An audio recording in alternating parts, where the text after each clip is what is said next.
American Comics, starting with Superman. Greetings, fellow multiversal adventurers. It's an honor to have you back in this saga that has us all hooked.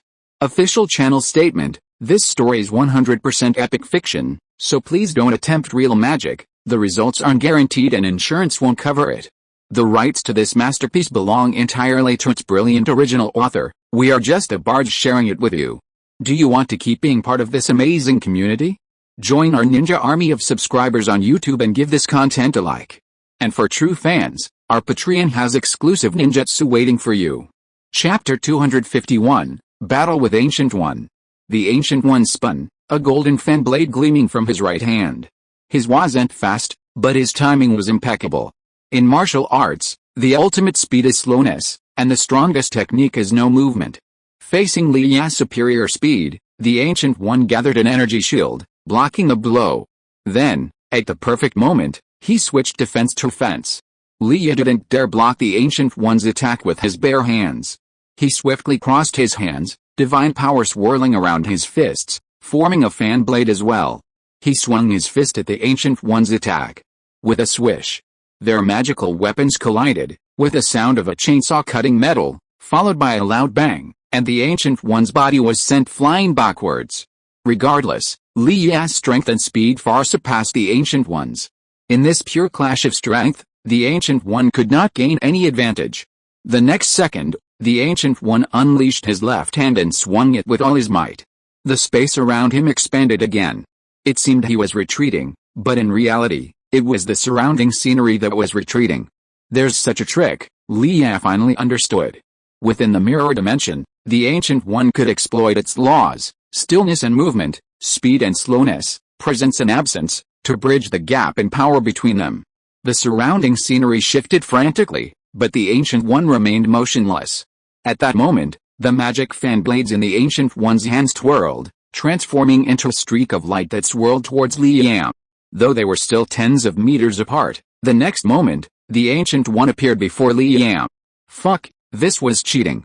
No wonder the Ancient One had entered the mirror dimension to fight him. Here, he could cheat at will. Could the Ancient One be so powerful when he got serious? Hands, quickly responding. Bang, bang, bang. A low, thunderous figure echoed from the void, like a giant millstone turning. Both sides moved at breakneck speed, exchanging hundreds of rounds in just a few breaths. The Ancient One, with his twin fan blades in hand, transformed dozens of times in an instant.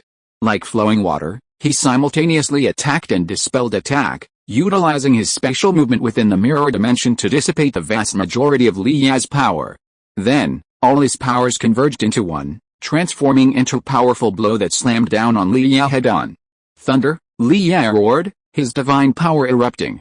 Simultaneously, he secretly activated his signature skill, Hulk's Fury. Activating Hulk's Fury instantly increased Li Ya's strength, speed, defense, and other attributes by 30%, lasting 10 minutes. At that moment, Li Ya's entire body flashed with lightning, and an aura even more powerful than before erupted. A clang. A sound even more resounding than before resounded, like two high-speed trucks colliding. The two attacks collided in mid-air, unleashing a tremendous wave of energy that shook the surrounding space violently, as if riven by the force. The Ancient One's face darkened, and he stepped back, a flicker of shock in his eyes. He hadn't expected Li Ya to unleash another burst of power. The previous battle had already seen the Ancient One at his peak power, before drawing on the dark dimension.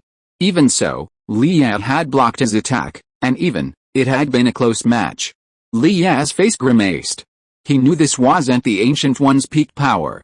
His current strength was roughly mid-gold legendary. After drawing on the power of the dark dimension, his power would surely rise to orange epic. As for himself, through his training in Camartage, Li Ya had already reached the peak of purple heroic. After unleashing divine power and activating his signature ability, Hulk's Rage, he barely reached the lower tiers of gold legendary. Leveraging his slight advantage in both magic and martial arts, he managed to draw with the Ancient One. He didn't know whether to be happy or sad. Come again, Li Ya roared. Hulk's Rage could only last 10 minutes. Once that time expired, Li Ya's power would revert to peak purple heroic. However, the Ancient One didn't fight back instant. The two were back in the sanctuary of Camartage. Separated only by a mirrored barrier, Those outside had no idea what was happening inside. "That's enough, Master Liam. You truly surprised me." The Ancient One dispersed the magical weapons in his hands, stood with his hands behind his back, and stared at Liya with a smile. Virtually unlimited mana. Liya's signature skill, Hulk's Fury, could only last 10 minutes. The ultimate outcome of the battle would be Liya's defeat. "Master Liya, you haven't really shown your true strength, have you?" Liya asked. These words surprised Gu Yi. He frowned. "Why do you think so?" "Intuition," Liya shrugged. "On all my knowledge to you, but I hope you can do me a favor." "What favor?" "Master Gu Yi, if you have something to say, please just say it." Liya looked at Gu Yi strangely, always feeling that Gu Yi was worried about something. "Okay," the Ancient One, hands clasped behind his back, his gaze calm. "I hope you can temporarily take my place as the Sorcerer Supreme, protecting this world. It won't take too long. Just wait until Mordo or one of the other disciples grows up. At that time, you can stay or leave." Liya was stunned for a moment, then suddenly recalled the events of his past life and smiled in relief. "Master Ancient One, why do these words sound like a last will?" "Perhaps. I can foresee my own end, and Mordo isn't yet capable of shouldering the burden of Sorcerer Supreme. So I worry that if I leave, the Dark Dimension will invade Earth." The Ancient One's so-called end is approaching was a prophecy of his own death at the hands of Caecilius. In his past life, Caecilius easily defeated the Ancient One. In reality, he wasn't necessarily more powerful than the Ancient One, but rather the Ancient One was simply accepting his fate. The fate of death. At the Ancient One's level, death isn't the end. On the contrary, it allows him to break free from the shackles of fate and pursue the true path. "Sorcerer will surely appear." After thinking for a moment, Liya said, "I think I understand what you mean, so what do you mean?" "I refuse." Liya shook her head. "Master Ancient One, I respect you, but I don't agree with your so-called destiny. Destiny won't make the future of this world better. The beautiful world you protect is created by your fists." Chapter 252, Do You Know Iron Man? Liya's words left the Ancient One speechless. As an ancient self, the Ancient One had been rebellious in his youth, but the passage of time had smoothed his edges. Over the years, he grew increasingly entrenched in convention, beginning to believe in fate, or, in other words, in breaking free from his constraints. While wanting to break free from his constraints wasn't necessarily a bad thing, Liya simply didn't like following fate's dictates. The idea of fate was just a rhetoric he used to trick Diana. Ling. Friendship level raised to friendly, unlocking the Ancient One's character card. A golden light flashed in Liya's mind. Although Liya had been in Kamartaj for over a month, due to the Ancient One's frequent absences, Liya's contact with the Ancient One was relatively short. Liya's friendship with the Ancient One had also been growing slowly, reaching just over 90% of its normal level before today. After the recent battle, the Ancient One truly recognized Liya. However, after Liya rejected the Ancient One's proposal, the friendship level fluctuated again, but it eventually reached friendly. Gold card, Ancient One, Sorcerer Supreme, Race, Human. Primary card effect, draws power from various dimensions, specializes in magic, specializes in combat. Additional note, draws energy from the Dark Dimension, increasing strength to orange epic rank. Note, Dark Dimension energy isn't free, the host may incur a price, so careful consideration is advised. It was rare for the system to add an extra reminder, and Liya found it somewhat amusing. Liya had some understanding of Kamartaj's magic system. With Earth's spiritual energy dwindling, traditional mages have long since declined. Only with the Ancient One and his illustrious predecessors did Kamartaj's magic flourish relatively. This is because Kamartaj's magic isn't cultivated, but rather borrowed from other dimensions, from Vishanti and or Mamu. Borrowing requires repayment, a fact not readily apparent to weaker mages, but for a sorcerer supreme as powerful as the Ancient One, the repayment is substantial. Over the long years of wielding magic, the Ancient One's gender blurred, bound by fate. All of this was untold. Liya hesitated for a moment, but still didn't equip the Ancient One's character card, even though there wasn't a secondary slot. It wasn't that Liya disdained the Ancient One's character card, but rather that he didn't need the power of another dimension. Although his own divine power was limited and slow to regenerate after use, he had learned energy control in Kamartaj precisely to address the issue of insufficient divine power. As Leah's mind immersed itself in the system interface, the Ancient One chuckled self-deprecatingly, "Sometimes I envy you. Some people are born different. This era belongs to you." The you the Ancient One was referring to, naturally, were Iron Man, the Hulk, and Thor, who had shone so brilliantly in the Battle of New York. 1,000 years is but a short span of time for the gods of Asgard. But for a human, one who survived to this day by relying on the dark dimension, it is an immensely long time. This isn't about time or fate, it's all about the height from which one stands. The multiverse we inhabit is vaster than anyone can imagine. The Ancient One was stunned for a moment, then bowed slightly to Lee. "Thank you, Master Lee." Before he finished speaking, the mirror dimension suddenly vanished. And Lee and the Ancient One returned to the real temple. The Ancient One never spoke to Lee again about the Sorcerer Supreme, but Lee learned from Mordo that Caecilius had apparently learned the spells from the Book of Cagliostro and successfully sacrificed his soul to the Dark Lord Dormammu in Byzantium, gaining power from the Dark Dimension. Sensing the dark forces emerging on Earth, the Ancient One journeyed to Byzantium to confront Caecilius. The Ancient One could have slain Caecilius, but, mindful of his fate, he refrained from killing him. The Ancient One, too, was bewildered. Despite his apparent wisdom and unwavering resolve, fate presented him with an insurmountable chasm. That day, Leo was reading in the library of Camartage. He had already mastered most of the common magic, leaving only the magic of time and space.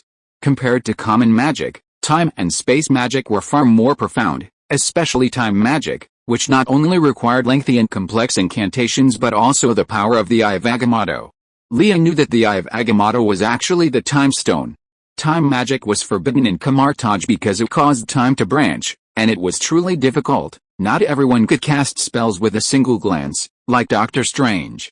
As for taking the Eye of Agamotto, unless Leo agreed to let the Ancient One inherit the title of Sorcerer Supreme, the Ancient One would surely turn against Leo. Forget it, it's just a magical device that controls time. It's just the Time Stone. Playing with time can easily lead to personal ruin, as the Flash in the DC universe is a prime example.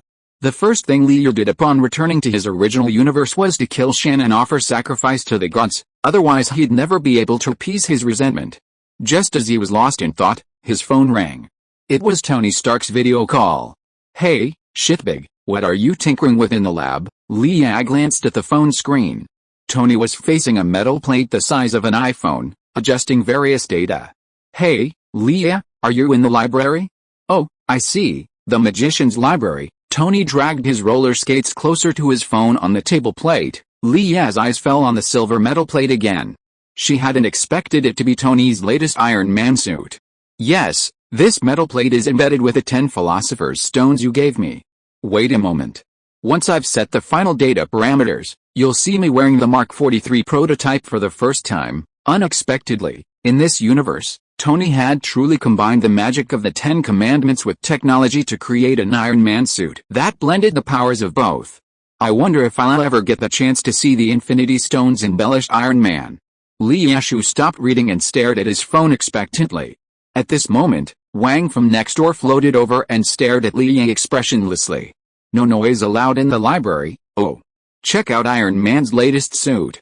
By the way, Wang, do you know Iron Man?" Wang's fat face shook, and his fat flesh trembled.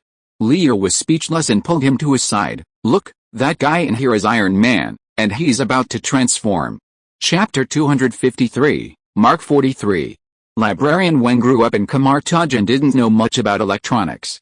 His small eyes were fixed on his phone screen, as if he'd discovered something intriguing. "What is this?" Wang finally asked after a long pause. "A phone? No way, my phone doesn't look like this." Then, Wang pulled out his old phone, the kind with all the buttons and no screen. Magicians. Lia glared at Wang. Given Wang's temper, he'd definitely have argued, but Lia's last words were too devastating. For someone like Wang, who took pride in being a magician, embarrassing the magicians was the harshest criticism. He shrank back, staring stubbornly at Lia's phone, as if trying to understand why it looked like this. Of course, the person in the picture also caught Wang's attention. Tony Stark stood up and walked over to the metal block, the camera capturing the entire scene. After the metal block and its instruments were removed, Tony stood back and waved at it. "Come on." With a whoosh, the block instantly activated, belching engine flames as it flew towards Tony's chest. To increase the difficulty of the experiment, Tony kept moving as the block approached, and it adjusted mid-air, locking onto Tony's chest at top speed. Snap! The block collided with Tony's chest, rapidly expanding. The 4 Philosopher's Stones were pushed to his palms and feet by the surging nanosteel. The remaining 6, like a hexagram, surrounded the arc reactor on Tony's chest. In just 3 seconds, Tony had completely covered the entirety of the stone with steel. Is this also magic? Wang, upon seeing this, lost his composure. Liu patted his shoulder. Don't make a fuss. Do you still have the grace of a mage? Upon hearing this, Wang's expression changed and he fell silent mask and struck a rather showy pose. How is it going, Leah? Is the Mark 43 okay? Tony, what are its specific combat capabilities? Can you unleash the power of the Philosopher's Stone? Well, I haven't fully understood the workings of the Philosopher's Stone yet. There's only the Lightning Stone, the Freezing Stone, and the one that modifies airflow. I place the Lightning Stone on my chest to replenish energy, and the Airflow Stone is used for propulsion.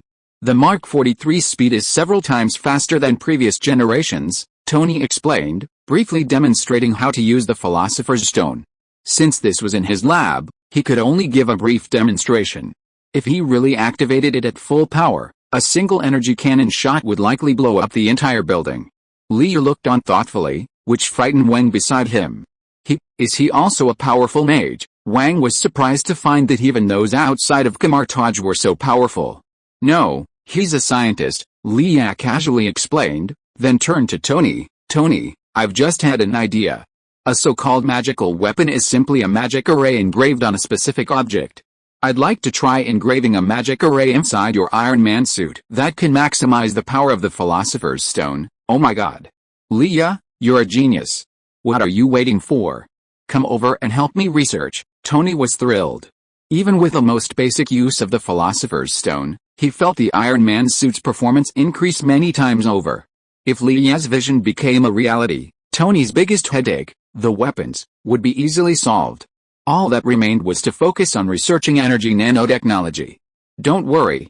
I'll spend the next 2 days figuring out space and time magic.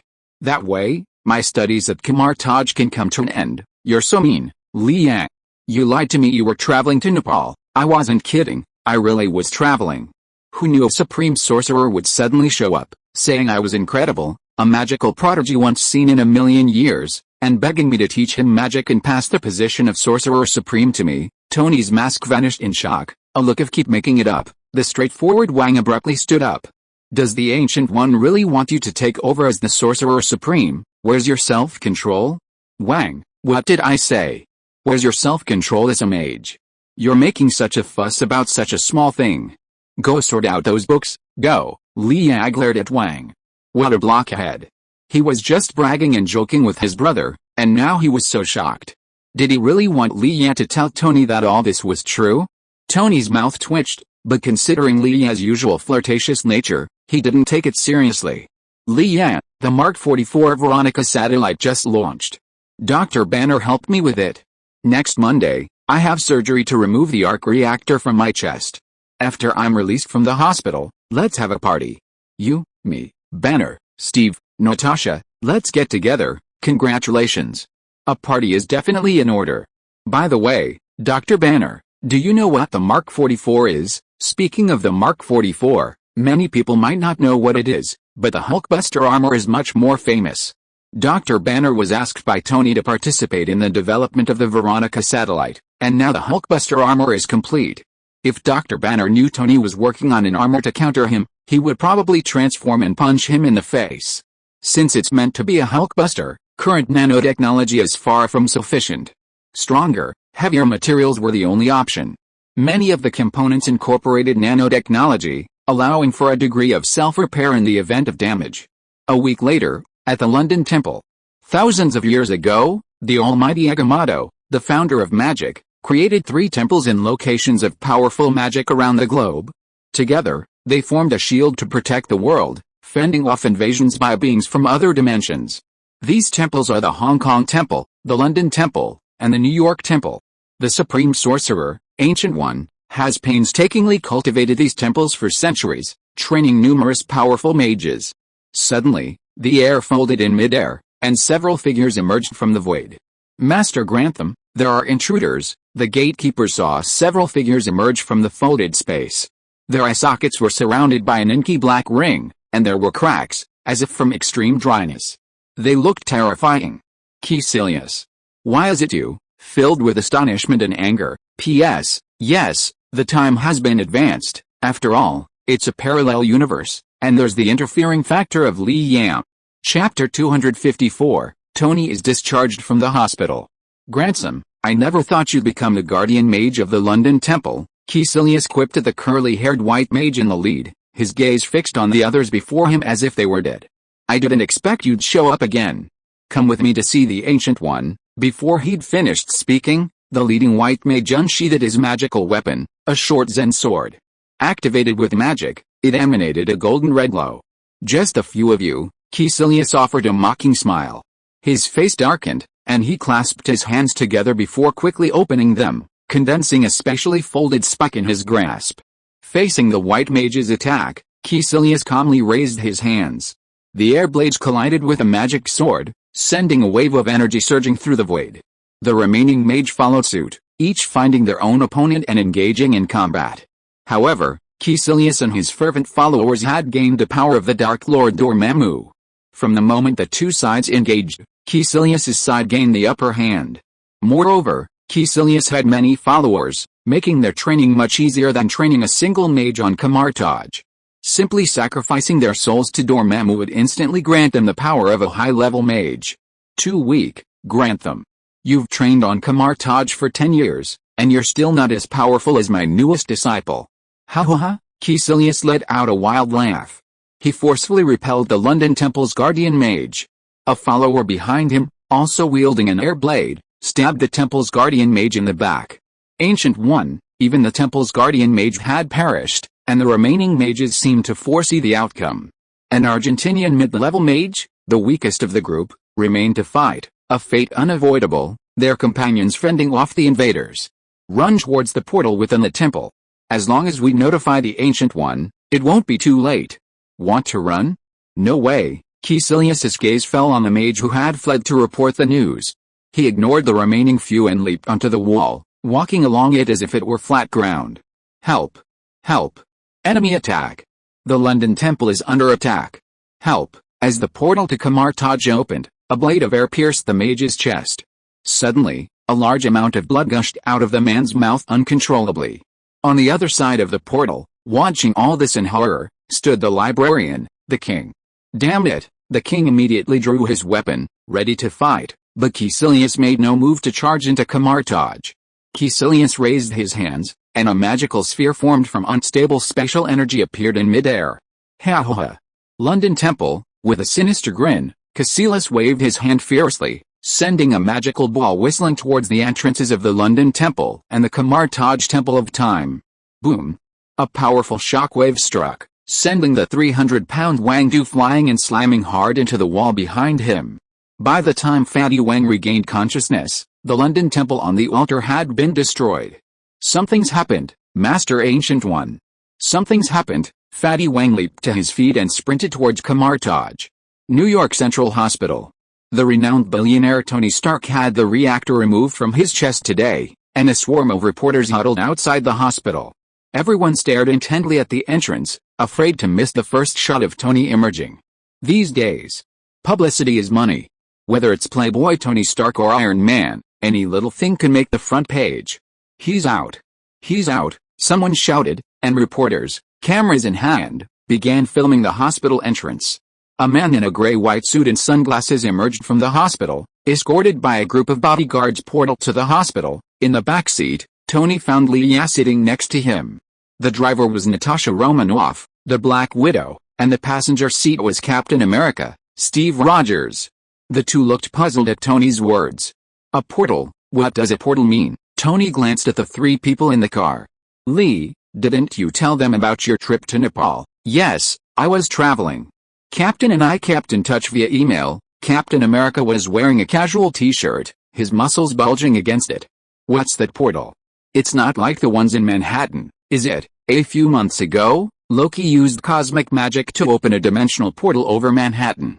Of course not. Opening a portal that large is no easy task.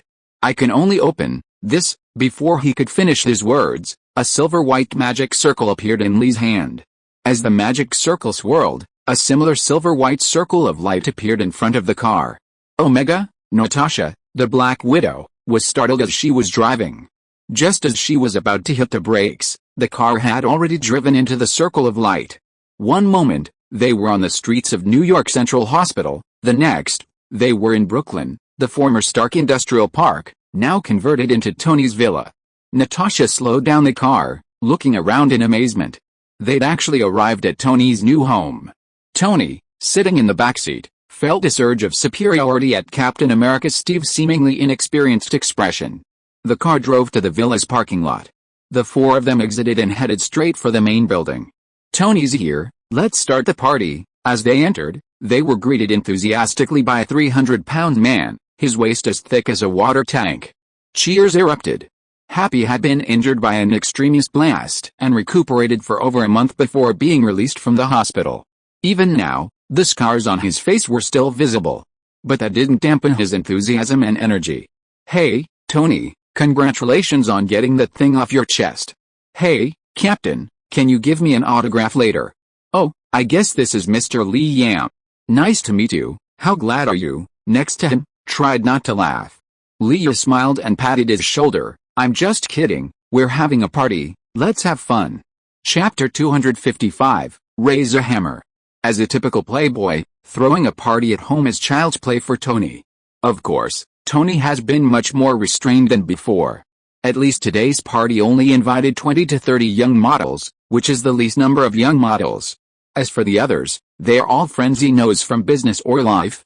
At least that's what Tony thought before he saw Coulson. At this moment, Coulson was still wearing a professional suit, but Hill next to him was wearing a pink dress, showing her gentleness and generosity. Tony walked towards Coulson with his arm around Pepper. Many people greeted him along the way, but Tony just nodded slightly. "Hey, Mr. Agent, this is a private party.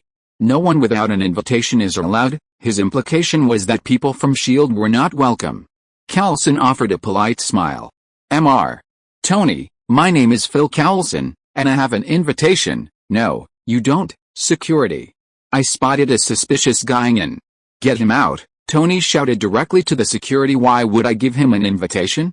He's not my friend. I don't know him well." Pepper pinched Tony and said to Coulson, "Ignore him.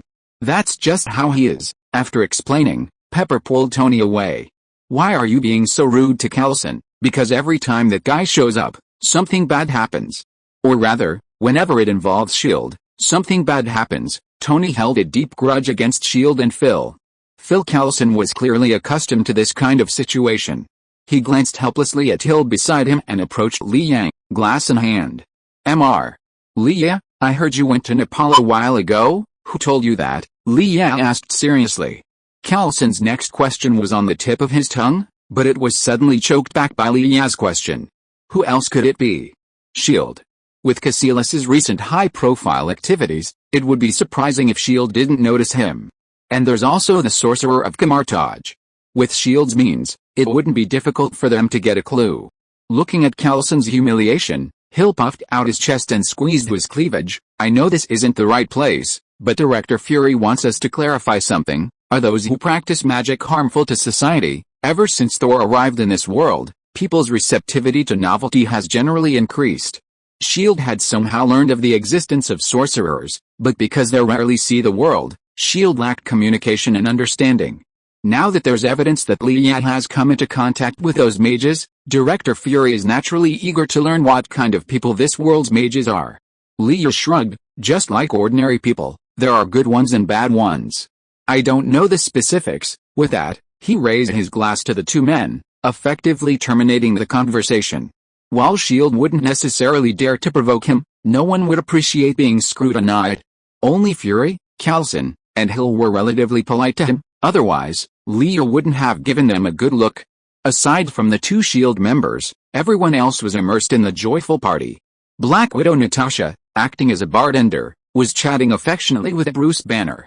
Rhodey and Captain America, both military veterans, had more in common. Drinks in hand, they leaned against the second-floor railing, seemingly engaged in a long conversation. Hawkeye Barton, on the other hand, was playing billiard in the entertainment area. He used his natural talent to create a variety of geometric goals, drawing cheers from the crowd. Happy had never seen anyone so good at playing billiards. He shouted excitedly, "Congratulations to Mr. Barton for winning all the games again. Anyone else wants to try? Billiards Arena Challenge. The winner will get $1 million." As soon as he shouted, many young models gathered around him. They tried to act cute and wanted Barton to give them some slack, but Hawkeye Barton remained unmoved. "Don't you go play around? If you beat Barton, you'll have a house in Brooklyn." In a previous email, Captain America complained to Leah that the house prices in Brooklyn were too high and he couldn't afford to live there anymore. Captain America Steve smiled and shook his head. "I don't know how to play pool. Back in the army, only officers were allowed to have fun. I was just a soldier. My daily routine consisted of training, eating, and sleeping. Old people should have their own entertainment, like playing chess, walking the dog." Tony poked fun at Captain America, and Captain America Steve looked embarrassed. He smiled at Tony and said, "Stop it. You're not wearing Iron Man armor right now. I'm going to hit you, haha. Just say you're old. I've added nanotechnology to my Iron Man suit so I can put it on any time." "I'm not afraid of you," Tony retorted. Rhodey also came over. "It's rare to see so many superheroes at once. Isn't there one missing?" "Yeah, Thor, the god of hammers. He's gone back home," Tony explained. "By the way, is it true that only those who are recognized can lift Thor's hammer? Thor looks so effortless lifting it." Rhodey didn't participate in the Battle of New York, regretting not being able to see the god up close. Barton, who was playing billiards, looked up and said, "Stop it. It's just a trick. God, magic, it's too fake. How about I borrow Thor's hammer? You guys try to lift it," Leah suggested. "Really?" Rhodey's eyes were filled with anticipation. Barton stopped playing billiards and huddled over to Leah. "Wait a minute." Leah ran to the room Tony had reserved for him and carefully opened the portal. Finding Thor truly asleep, he quietly took Thor's hammer. A few minutes later, he returned to the hall with it and gently placed it in the middle. "Here's Thor's hammer, $1,000 for each lift." Challenge. Barton was eager to try when he saw Thor's hammer, but Leah's second half nearly choked him. "Do you really want money?" Hawkeye Barton felt in his pocket, realizing he had no money. "Of course, otherwise, if Thor comes looking for the hammer, I can't guarantee he won't cause you trouble." "Tony, pay for me so I can try." Happy was the first to step forward, rolling up his sleeves and attempting to pull out Thor's hammer. However, despite his best efforts, he couldn't budge an inch. "I don't have $1,000. Here's this 92 Lafite to pay off the debt." Barton, for once humorous, also tried to pull out Thor's hammer, with the same result. Later, Rhodey, Banner, Steve, and the others all tried, but Thor's hammer remained motionless. Tony had played with Leah Thor many times before, and this time he didn't want to be bored. He explained to the group, "Leah can lift it because he's the real Thor. He can generate lightning, unlike some other hammer god, you know." Everyone burst into laughter. Just then, Leah heard the sound of glass breaking. After putting Thor's hammer into his silver bracelet, Leah suddenly looked in a certain direction with a serious expression. "What's wrong, Leah?" Tony and the others noticed Leah's expression and hurriedly asked. "It's space magic." With that, Leah leaped away. Tony glanced at Pepper Potts behind him, then without a word, put down his glass and ran towards the balcony. As he ran, a metal plate inside Tony's clothes continuously generated nanosteel, instantly covering his entire body. Chapter 256, New York Temple. Leah and Tony left the party one after another, leaving the rest of the group staring blankly in disbelief. Just then, another roar echoed from the sky, and a red, white, and blue Iron Patriot suit raced in Leah's direction. "Captain, what's going on?" Pepper turned to the most senior person present, the 20th century superhero Captain America, Steve Rogers. Captain America shook his head. "Sorry, Mom, I don't know what's going on, but it's probably an emergency," he said briefly, then addressed Natasha and Barton, who were already ready. "Let's go check it out." Natasha, the Black Widow, tossed her hair. "Roger, Captain. I'll drive." The party was forced to abort. Coulson said helplessly to Hill, "My precious vacation is over, what else can I do?" Judging by Mr. Leah's serious expression, something must have happened instead. "Fury to call you back," You should just get back to your work. Hill's words left Callison speechless, unable to retort. On a New York street, Leah flew over an ancient church museum, gazing down below. Tony and Rhodey arrived. Jarvis, check this church, Tony demanded. Jarvis quickly scanned the entire structure, presenting every available record to Tony. This church is at least 100 years old. Officially registered as a religious and cultural museum, it's rarely open to the public, so, it's a flawless church, Tony said instinctively. Rhodey also completed his scan. The more flawless it appears on the surface, the more problematic it is. Cry. Leah's divine power erupted, forcing a powerful blow through the first layer of the barrier. It's the mirror dimension. Break it. Leah stretched out his hand toward the gate and pointed at the air to separate two worlds, and the three of them entered the mirror dimension, their vision suddenly opening. Ahead, in the church, or perhaps more accurately, the temple, the hall seemed magnified countless times, folding and intertwining into a complex, discontinuous spatial structure. Inside, two groups of men engaged in a fierce battle, leaving 4 or 5 mutilated corpses scattered on the ground. Caecilius, Leah spotted the figure in the center of the battlefield and immediately recognized it as the fanatic Caecilius he had met at a temple in Nepal. According to the plot, Caecilius led his disciples to destroy temples one by one. If one of the 3 temples were destroyed, the world's protective barrier would become weak and vulnerable. If Caecilius succeeded in destroying the New York temple, he would be able to summon the Dark Lord Dormammu to this world. As the saying goes, if the lips and teeth are lost, they will be cold. Before the coordinates of the original universe are found, this universe being devoured by Dormammu would be of no benefit to Leah. With the Ancient One guiding her cultivation, Leah couldn't stand aside. On the battlefield, Caecilius and his 3 disciples, 2 men and 1 woman, were frantically slaughtering the mages guarding the temple. Unlike the plot of the previous film, the New York temple contained not just 1 black mage, but over a dozen men and women. Even with more than a dozen facing 4, including Caecilius, they were still defeated. Those killed in the battle were all mages of Camartage. Sensing someone approaching, Caecilius turned his head, glancing at Leah through his dark, chapped eyes. A sinister smile flashed across his face, and he raised his hand. 2 small magic circles suddenly flashed in his hands. Mages. Even Caecilius's followers were caught in the act. Madman, damn it. Defend. Defend. Together, the Camartage mages' faces dropped. They no longer cared about fighting, facing Caecilius's attacks, waving their hands to form protective shields. However, Caecilius's followers seemed oblivious to the black arrows raining down from the sky of the Camartage mages. Even before the black magic arrows descended, several more Camartage mages were killed. A black mage rushed to the front of the Camartage mages, waving his hands, and an energy shield appeared before him. Dang dang dang.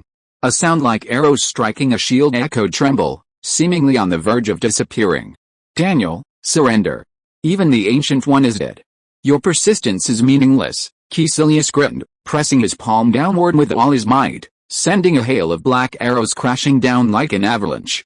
The black mage known as Daniel, second only to Mordo in Camartage's status, was a formidable high-ranking mage. However, facing a corrupted being like Caecilius, the so-called high-ranking image was nothing but a joke. Despite being unable to withstand the onslaught, Daniel gritted his teeth and roared, "Stop talking nonsense. Since I have been appointed the guardian of the New York temple, I will sacrifice my life for it." With those words, the shield's light dimmed completely. Without its protection, the dark arrows, like the scythe of the Grim Reaper, slashed at the throats of the mages of Camartage. The Ancient One is dead. Leah was stunned by this. Just a few days ago, he had seen the Ancient One alive and kicking. Without time to dwell, he waved his hand in the direction of the Black Wizard. The next moment, a silver-white energy shield appeared in midair, like an umbrella on a rainy day, blocking the mages of Camartage and the hail of black arrows. Tony and Rhodey watched it all unfold. They hadn't yet fully grasped the situation, but the ferocious and brutal methods of Caecilius and his men made them feel very uncomfortable. The moment Leah attacked, 2 iron suits flew out and rushed into the center of the battlefield. If you are listening to this novel on a channel other than Fanfic World, it means it was downloaded and re-uploaded without effort. We warmly invite you to visit our channel, Fanfic World. There you will find the original version of this story and many other novels of various genres. We look forward to seeing you dive into a world of incredible novels. Chapter 257, Leave this woman to me. Modern weaponry joined the mage's battle. Donning his Mark 43 suit, a fusion of technology and magic, Tony unleashed a barrage of magic missiles at Caecilius's followers. The machine gun on Iron Patriot's back also trained on the two fallen. Flames flickered, unleashing a volley of bullets. With their firepower, the remaining Kamartaj mages began to resist, briefly forcing back 3 of the fallen. Mr. Leah, there's no need to antagonize me, Caecilius frowned. According to his original plan, he had nearly annihilated the New York Temple's guardian mages. Destroying the temple would allow him to summon the Dark Lord Dormammu and transform this world into a single part, a grand and eternal one. But then, Leah burst in and saved the Kamartaj mages who were destined for death. Before Leah could speak, Tony raised his hands, charged the Philosopher's Stone in his palms, and aimed at them. Caecilius. Don't listen to this guy, he's a madman and a villain. No, I'm neither a madman nor a villain. You always like to think in terms of good and evil, but time is everyone's enemy. Time kills everything, and I can bring eternity. Like a preacher, Caecilius stood on a high platform, preaching his teachings. Tony and Rhoda were confused. Lee, what on earth is this guy talking about? Just as Lee was trying to figure out how to explain the dark dimension to Tony and the others, the guardian mage of the New York Temple approached the 3 of them, clutching his wound. You must be Master Lee, right? The Ancient One told me about you. Caecilius destroyed the London and Hong Kong temples, and the Ancient One was seriously injured in the battle for the Hong Kong temple and is dying. If the New York Temple falls, creatures from the dark dimension will invade this world. The Hong Kong temple had fallen. Lee remembered that in the original storyline, the Hong Kong temple was the last to be invaded, but in this universe, not only was Caecilius's attack earlier, but the order of the attacks was also different. Is that why he just said the Ancient One was dead, perished defending the Hong Kong temple? Tony's face darkened as he listened to the Black Wizard Daniel's words. Wait, you're saying, if this place is destroyed, alien monsters like the Chitauri will come to Earth and wreak havoc? It's not just destruction. Dark Lord Dormammu will devour the universe, becoming a part of him. This is what Caecilius calls eternity, Leah explained. Tony and Rhoda were filled with fear. Imagine if Leah hadn't noticed the unusual magical fluctuations. Caecilius would have already slain all the defenders of the New York Temple, allowing Dark Lord Dormammu to march unimpeded. Dormammu was a cosmic powerhouse. If they were to truly face him, Leah had no idea. Despite memories from his past life, Doctor Strange had used the Eye of Agamotto to trap Dormammu in an endless time loop, repeatedly slaying him before forcing him back into the dark dimension. However, this coercion was a thin veil, easily ripped. After a brief moment of surprise as Leah explained her purpose, Caecilius looked at her with a fiery gaze. I didn't expect you to understand. Indeed, we all yearn to transcend time and attain eternity, and Dormammu can offer us that. Just look at the Ancient One. He drew power from Dormammu and gained eternal life. He can, so can you. Only eternity is the direction of life's evolution and the very reason for its existence. Sorry. I have eternal life, Leah said calmly. Whether it was his optimized Kryptonian genes or the recognition of the source of magic, he could live forever. Before he finished speaking, Leah's eyes changed, and he raised his hand and pointed at Caecilius. Crack! A bolt of lightning shot out like silver, blazing in the air. Caecilius's expression changed, and he waved his hands rapidly, transforming the surrounding scene. This was despite the fact that they hadn't opened this mirror dimension. But as a mage mastering special magic, Caecilius could also bend the very rules of this space. He stretched out his hand, folding the space before him, while simultaneously moving to the side to dodge. Do you truly wish to be my enemy? If so, don't blame me for killing you, Caecilius' voice rasped, and an air blade materialized in his hand. The next moment, Leah's figure vanished. Acting entirely on intuition, Caecilius, having absorbed Dormammu's power, had heightened his senses. Almost instinctively, he swung the air blade behind him. Bang! Space shook. Caecilius's air blade collided with Leah's silver-white magic fan blade, sending forth a volley of silver sparks. He had blocked the fatal blow. Caecilius had clearly underestimated Leah's strength. He was sent flying backward, slamming heavily into a folding spatial wall. After Caecilius was sent flying, 2 of the 3 fallen ones attacked Leah. They wielded air blades and other magic spells, attacking Leah relentlessly. The remaining female Fallen One glared coldly at Tony and the others, as if ready to take on 10 of them alone. Leave this one to me. The mages of Kamartaj were all severely wounded, leaving them with little ability to engage in direct combat. Tony activated the magic stone on his Mark 43 and charged at the man. With a swish, the female Fallen One brought her hands together, unleashing a magic whip and lashing it out at Tony. Tony dominated the air, unleashing his energy cannon without hesitation, but the female Fallen One suddenly soared into the air, her feet clad in Walter's jump boots. A small ball of magic suddenly appeared beneath her feet, leaping into the air and lashing out at Tony with a magical whip. Crack! The magic whip struck the iron armor, sending sparks flying with women, just as the female Fallen charged. Rhodey, piloting the Iron Patriot, flew into support, successfully driving her back with a missile. Meanwhile, Leah had already dispatched the two Fallen. Despite possessing the power of higher-ranking mages, they couldn't use special magic like the Ancient One or Caecilius could to bridge the power gap. So, after a few exchanges, Leah crushed them with brute force. Leah, I didn't expect you to be so foolish. You could have achieved eternity, yet you chose to side with the Ancient One. You'll all die today. Caecilius stood up, glaring furiously. He spun his hand, and a ball of golden sparks rapidly appeared in the hall. A ring of portals suddenly appeared. Immediately afterwards, a group of fallen people wearing brown martial arts uniforms filed out of the portal. Chapter 258, Instant Kill. The portal in the center of the hall opened, and instantly dozens of fallen, their eyes etched with smoke, rushed out, surrounding Tony and the mages. Kill them all, Caecilius roared, brandishing his air blade and charging at Lee once more.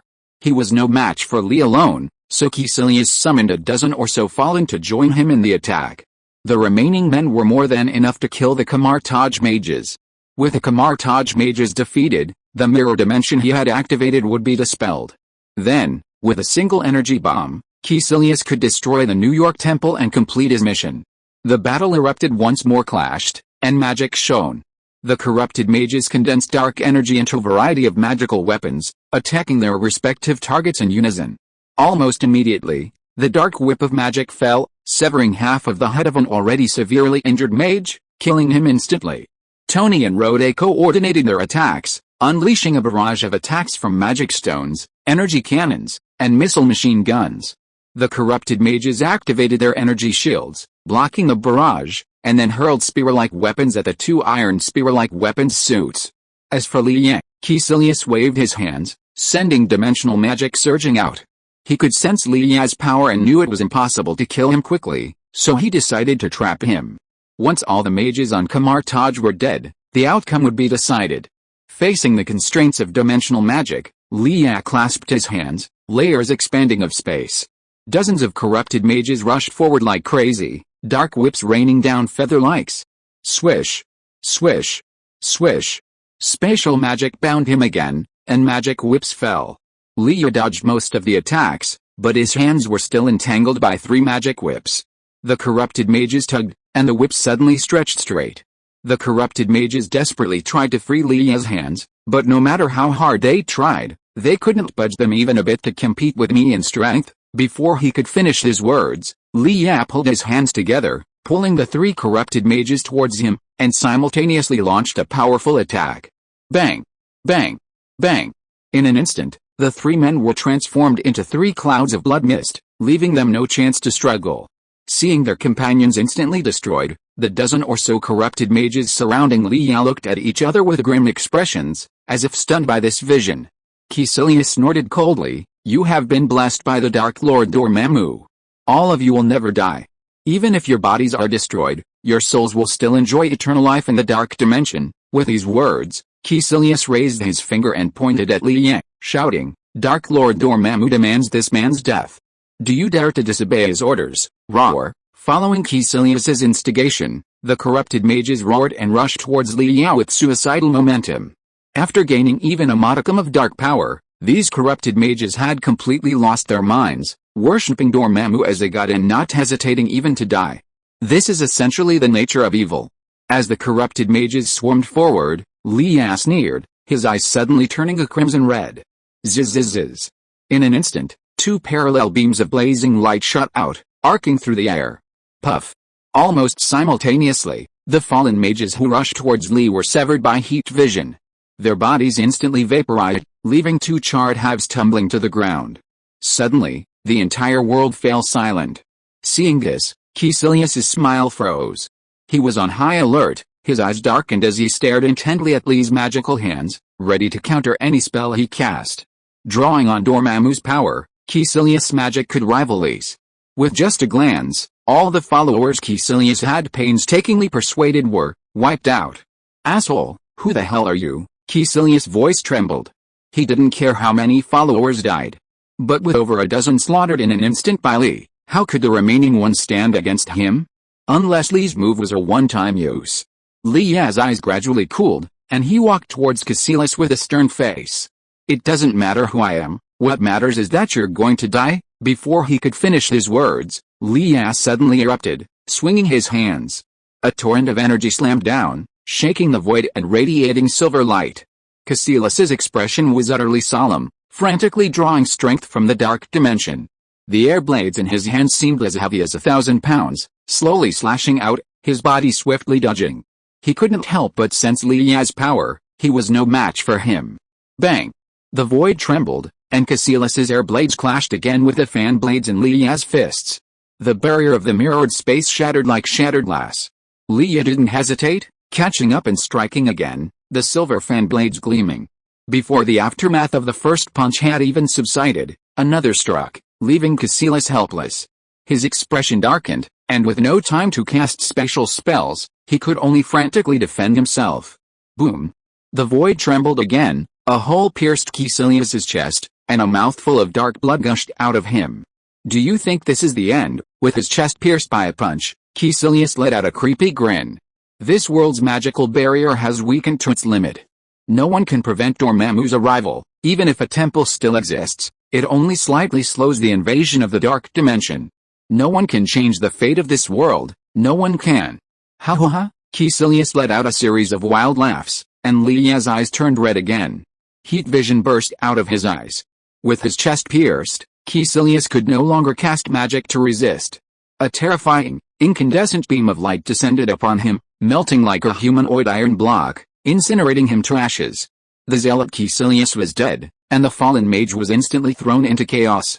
The Kamartaj mages were filled with enthusiasm, and together with Tony and Rode, they fought against a corrupted mage. P.S. Let's talk about Dormammu's power level. According to the official setting, Dormammu is at the level of a Godfather, Orange Epic. If you don't have an idea of what a Godfather level is, you can compare it to the Purple Potato Thanos. Before the Purple Potato Thanos got the Infinity Gauntlet, remaining he was a quasi-Godfather, Gold Peak. After obtaining the Infinity Gauntlet, he was able to beat Dormammu to the point of questioning his life. There are still many powerful people in the universe who can beat Dormammu to death. A young Odin could kill him with a single shot, and Toon was stronger than Dormammu even before he was weakened. This is why he starts to grind experience on Earth when he has nothing to do. Chapter 259, Dark Dimension Invasion. In the Dark Dimension, in a world devoid of sun, moon, or starlight, a pair of gigantic eyes suddenly opened.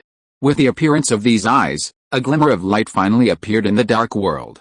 Illuminated by this light, compressed planets, bound by the shackles of darkness, floated forward and connected. A constantly shifting, distorted face suddenly shifted, as if breaking through a series of balloons, peering towards a certain direction below. I hear a call to sacrifice one's life, a fresh and wondrous world. With that, an excited smile spread across the face. Like a diver, it swam towards a radiant light, carrying the entire dark world. The New York Temple. Captain America Steve Rogers, along with Black Widow, Hawkeye, and the others, following the final signal left by the Iron Patriot, arrived at the New York Temple. Could we be mistaken? This church is completely deserted. Steve, donning Captain America's uniform and slung his shield over his arm, searched the church museum thoroughly, but saw no one. Black Widow operated a microcomputer on her arm.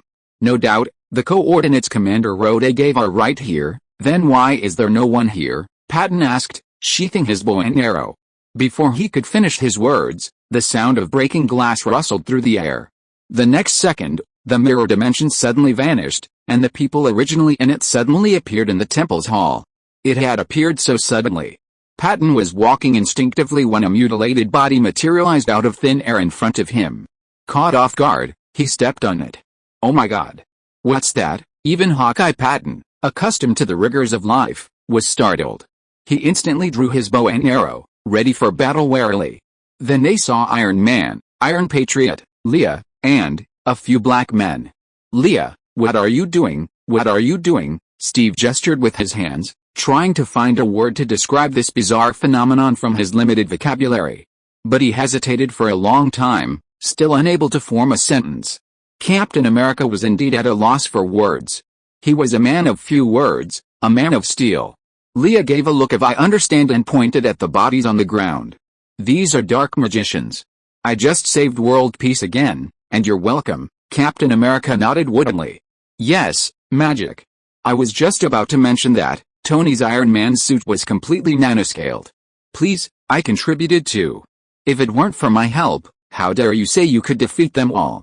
Well, you did, but at least I saved these black bastards. Gandalf, the group, led by the mage Daniel, the guardian of the New York Temple, were all wounded. Originally over a dozen mages, only 5 or 6 remained. However, they had long been aware of the possibility of death, and being able to protect the temple was a blessing in disguise. Thank you, Master Li Yang, and you too. Daniel and the other mages thanked Li Yang, Tony, and the others, but sighed heavily. Master Li Yang, the Hong Kong temple has been destroyed, and Master Ancient One's fate is uncertain. Could you guard the temple for us for a while? I need to confirm his condition. 1. Li Yang had been wanting to ask for a while. He's at Hong Kong's Queen Elizabeth Hospital. Master Mordo took him there, Master Daniel said truthfully. Li Yang nodded. I'll go check on him. Caecilius is dead, so the temple's safe for now. Besides, my friends are here too.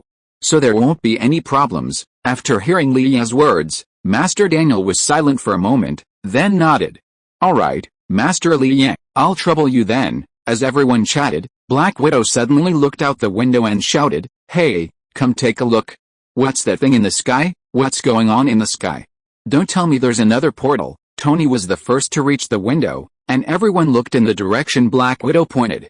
A purple-black cloud appeared in the sky, seemingly expanding. Floating within the cloud were interconnected spherical objects. Like interconnected nerve cells, they drifted eerily within the cloud. Dark dimension. Master Daniel recognized the dark dimension instantly. When he was the guardian of the New York Temple, the Ancient One had repeatedly described its horrors. Li Yang narrowed his eyes at the purple-black cloud, his gaze piercing through it to the more distant dimension. In the unknown realm, a pair of eyes also looked towards Li Yang. Dormammu. Li Yang's heart trembled wildly. He looked at Master Daniel in confusion and asked, didn't the New York Temple hold its own?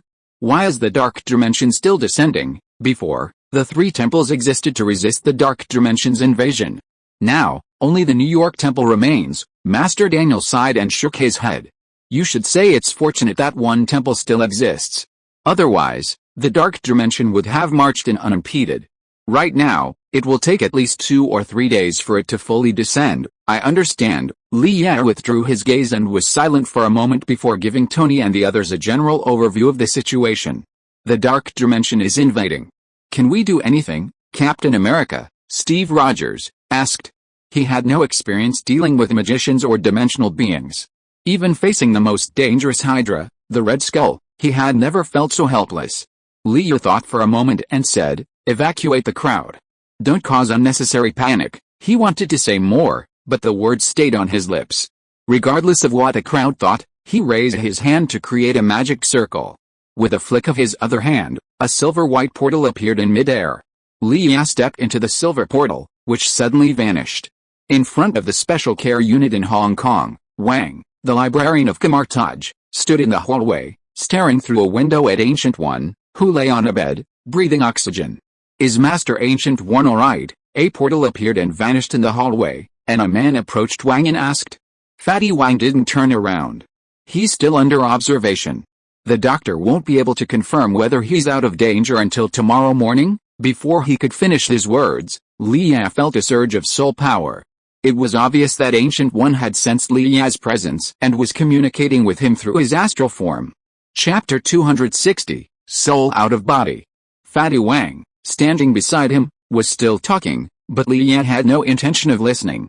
Instead, he leaned back slightly, his soul leaving his body. Time suddenly slowed to a crawl. The soul's movements were many times faster than the body's, and the soul's energy was also much more depleted. Unless the soul was extremely powerful, the soul would be shattered in a very short time.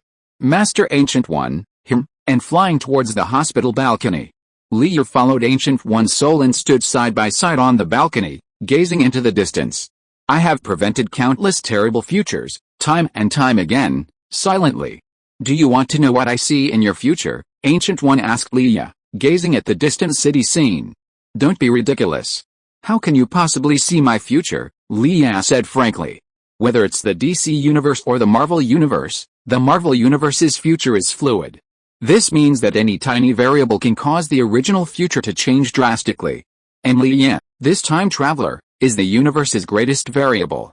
More colloquially, it could be described as transcending the three realms and being outside the five elements.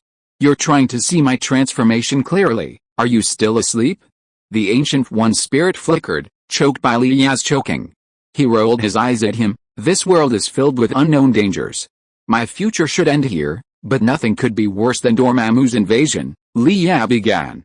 Even if Thanos gathered the Infinity Stones years later, a snap of his fingers would only wipe out half of all life. If Dormammu descended upon this world now, it would be consumed by the Dark Dimension. I see you've stabilized. You're not planning on dying, are you? By the way, how did you get stabbed by Caecilius? That's not the way to deliberately let him go, Liya continued, making the Ancient One's face darken. Of course, in spirit form, the darkening expression didn't matter, but Liya's words left the Ancient One feeling gloomy. I didn't let him win. He just exposed me for drawing power from the Dark Dimension right in front of Mordo. I just didn't know how to explain it to Mordo, and that's when I got distracted. To put it bluntly, I did. You're still drawing power from the Dark Dimension, and you're still strong enough to defeat Caecilius, Liya said, then stopped talking. The Ancient One sighed. I hate drawing energy from the Dark Dimension, but you know, sometimes you have to break the rules to achieve great things. Don't tell me that. Talk to Mordo. I don't see him. Did he leave? Liya scanned the area when she arrived. Aside from Fatty Wang, there were no other mages. Mordo wouldn't disappear at this moment, given his mentor's continued hospitalization. It's likely that he's learned the truth about the Ancient One's dark power. His faith has collapsed, and he's turned evil. Speaking of Mordo, the Ancient One's expression darkened. I have high hopes for Mordo, but he's too stubborn, even a bit extreme. He sees things in black and white.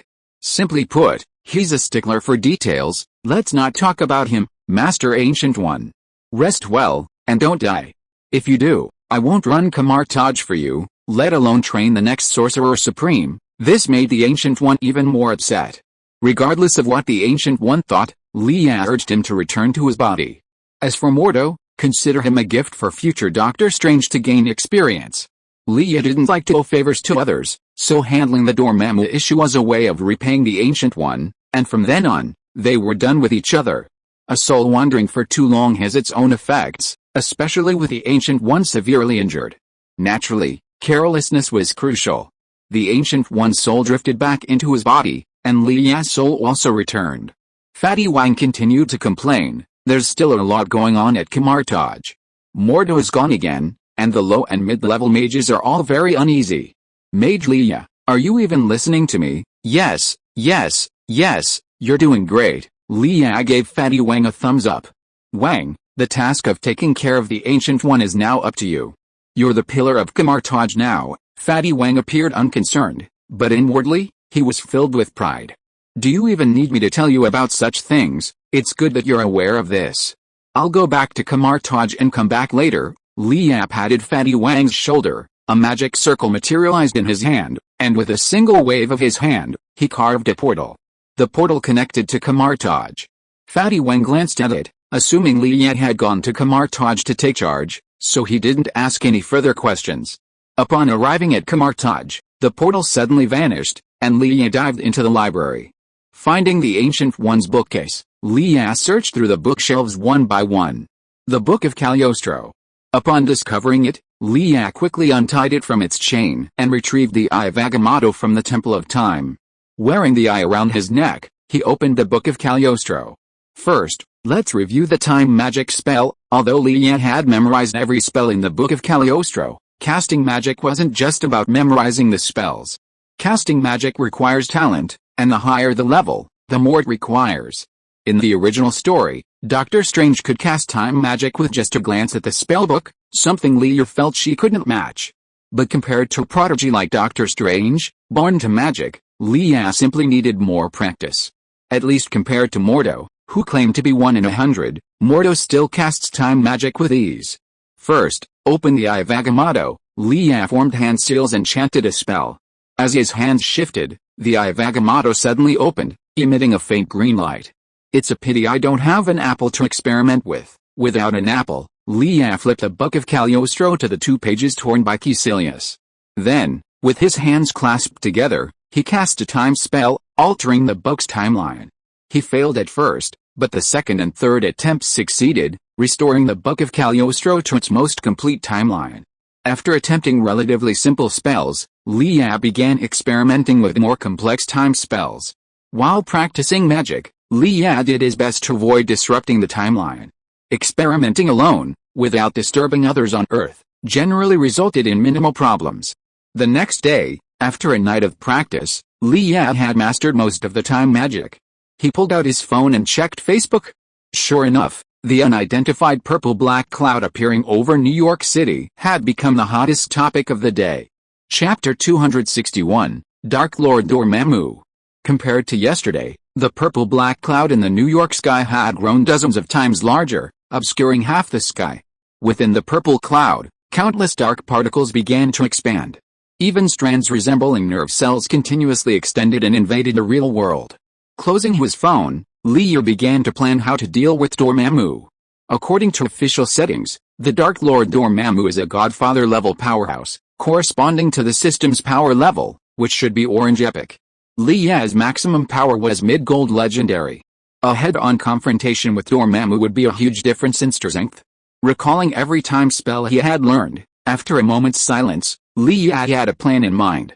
With the power of a peak purple, he would leap a major realm and challenge an Orange Epic powerhouse. Li Yan felt himself drifting, absolutely drifting. He opened the portal and returned to the New York temple. Mage Daniel and his companions were still entrenched within the temple. A quarantine zone had been established around the Master Li Yan. You're finally back. How is Master Ancient One? Daniel and the other mages eagerly gathered around them upon seeing them. Don't worry, Master Ancient One is out of danger. With his recovery abilities, he'll be discharged soon, Li Yan reassured Daniel and the others.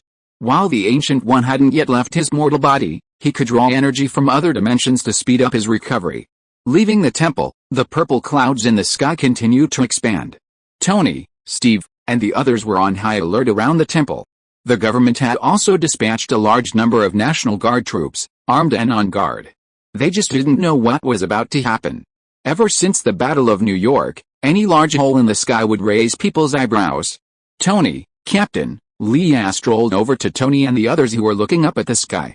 Captain America was holding a shield, and his neck was sore from looking up. Seeing Li Yan, he smiled bitterly. The military has launched several drones to investigate, but before they got close, they were attracted by a strange force field, not to mention the military drones, even my Iron Man suit. Tony opened the mask of Mark 43, revealing a helpless expression. Even my Iron Man suit flew in and the electronic equipment went out of control. Li Yan, the so-called dark dimension we are facing, what kind of enemy is this? The king of the dark dimension, Dormammu, was once a wizard. In pursuit of greater power, he entered the dark dimension and became the master there. In the dark dimension, Dormammu possesses unimaginable power. After Li Yan finished introducing Dormammu, Tony and the others looked at each other. Captain America took a deep breath. Li, do you have a battle plan? How should we cooperate with you? A plan? I'll go up and negotiate terms with Dormammu first, Li said with a smile. Then, looking up at the sky, he suddenly soared into the air, flying straight towards the purple-black cloud in the sky. Captain America, Tony, and the others were left bewildered. They dared not approach the dark dimension casually. The energy of the dark dimension corrodes the mind. Unless one possesses immense mental strength, entering it unprepared could easily be controlled by Dormammu. Li soared upward, quickly landing within the purple-black cloud in the sky to resist the dark dimension's energy. Passing through the purple-black cloud and entering it, he felt as if he had suddenly entered a kaleidoscopic world. Dots of purple light filled the sky, and strings of compressed planets, interconnected like ganglia, floated, slowly emitting a faint glow. This is the dark dimension. Leia found a massive compressed planet and stood on it. Then, he opened the Eye of Agamotto and cast the time magic he'd learned yesterday. Time imprisonment. Starting from now and ending at death, the two timelines connect, endlessly repeating. A green magic circle swirled in his hand. Leia confirmed everything was set up before he ventured deeper into the dark dimension. The next second, a massive compressed planet suddenly lit up in front of him. No, that wasn't a compressed planet, it was Dormammu's eye. A massive face, perfectly intact, appeared before Leia, barely taller than his pupil. Dormammu opened his maw, his body swirling with the strange fire of the dark dimension. He stared at Leia intently, as if to devour him whole. Leia faced the Dark Lord Dormammu and shouted, "Dormammu, this is not your place. Get out, hey, you're courting death?" At Leia's "get out," Dormammu's expression suddenly darkened. "You unbelievable creature, your world is mine now, just like every other world. Die," and Dormammu's voice was low and hoarse, but it resonated like thunder, reverberating throughout the dark dimension. Before his words faded, countless dark arrows rained down from the sky. Leia waved his hand, conjuring a magical shield in midair. Clang, clang, clang. Like an umbrella in a rainstorm, Leia's silver-white magic shield blocked the rain of dark arrows. Dormammu frowned at this, then shouted, "A mere trifle." The next second, his mouth opened, and a purple-black column of shockwaves descended. Buzz! The entire dark dimension trembled. Leia's face paled at the sight of this column of shockwaves. The vast energy fluctuations in the shockwave made Leia feel the disparity between them. One by one. Not only that, but even the compressed planets beneath his feet collapsed. These compressed planets were merely the remnants of Dormammu's energy, already fragile. Naturally, they could not withstand the aftermath of the confrontation between Leia and Dormammu.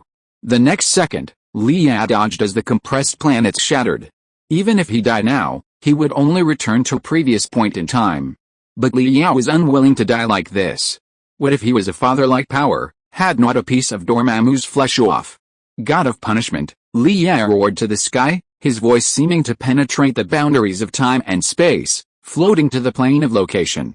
After a moment of silence, a bolt of thunder suddenly fell from the sky of the dark dimension. Crash! Thunder struck Leia, bathing him in a silver-white lightning, radiant and bright. Chapter 262, Multiple Shadow Clones. Sensing the change in Leia's aura, Dormammu's expression changed. He snorted coldly, playing tricks, the voice resounded throughout the space, and then countless dark vines attacked from all directions, swirling towards Leia. Leia hovered in midair, silver lightning swirling across his body.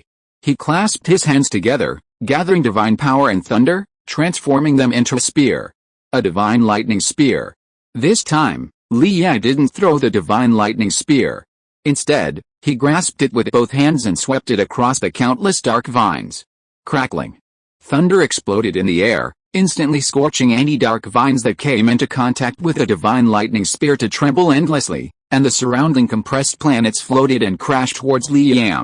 Break. 100-meter-long compressed planets crashed towards him. Leia's expression remained unchanged as he charged forward, brandishing his divine lightning spear and unleashing a single strike. Boom! With a single strike, an unparalleled burst of terrifying force and energy exploded, shattering the first compressed planet. Then, a second, a third. In the dark dimension sky, like fireworks, countless star fragments exploded in a dazzling display of color. Passing through the vast expanse of compressed planets, Leia reached Dormammu and thrust his spear into his right eye with all his might. Bang! Leia's speed reached its limit, and a crackling sound of energy erupted in midair.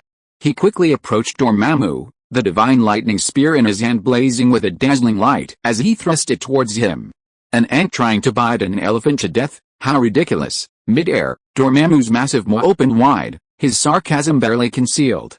Then, his eyes suddenly widened, and a suffocatingly powerful energy descended.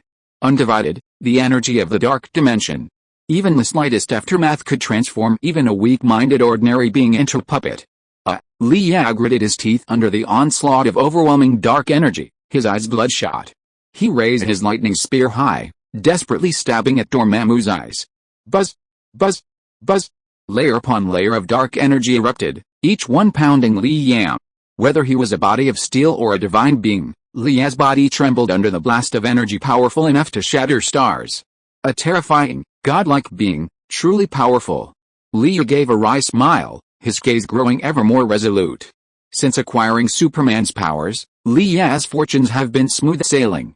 Even against Injustice Superman, he wasn't as vulnerable as he was today.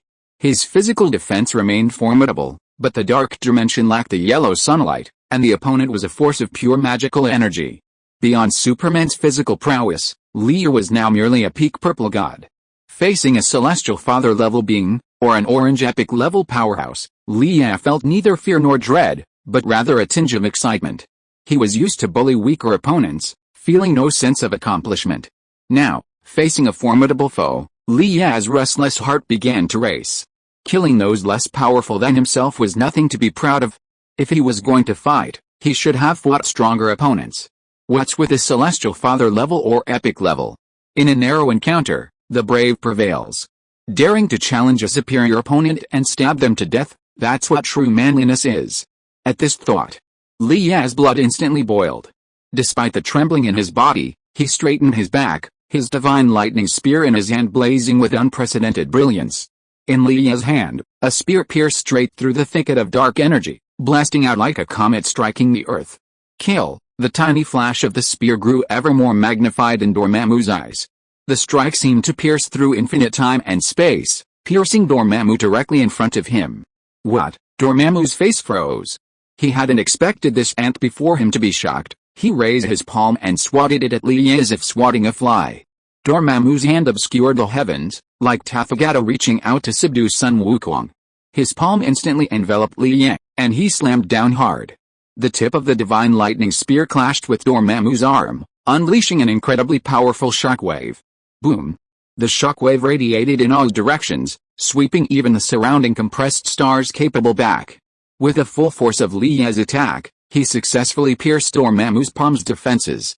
Thanks to the dark dimension's healing power, Dormammu's cracked palm quickly healed, and then he slapped down. With a resounding bang, Li Yan was sent flying thousands of meters. He finally came to a stop after shattering several compressed stars. Bastard, Li Yan cursed.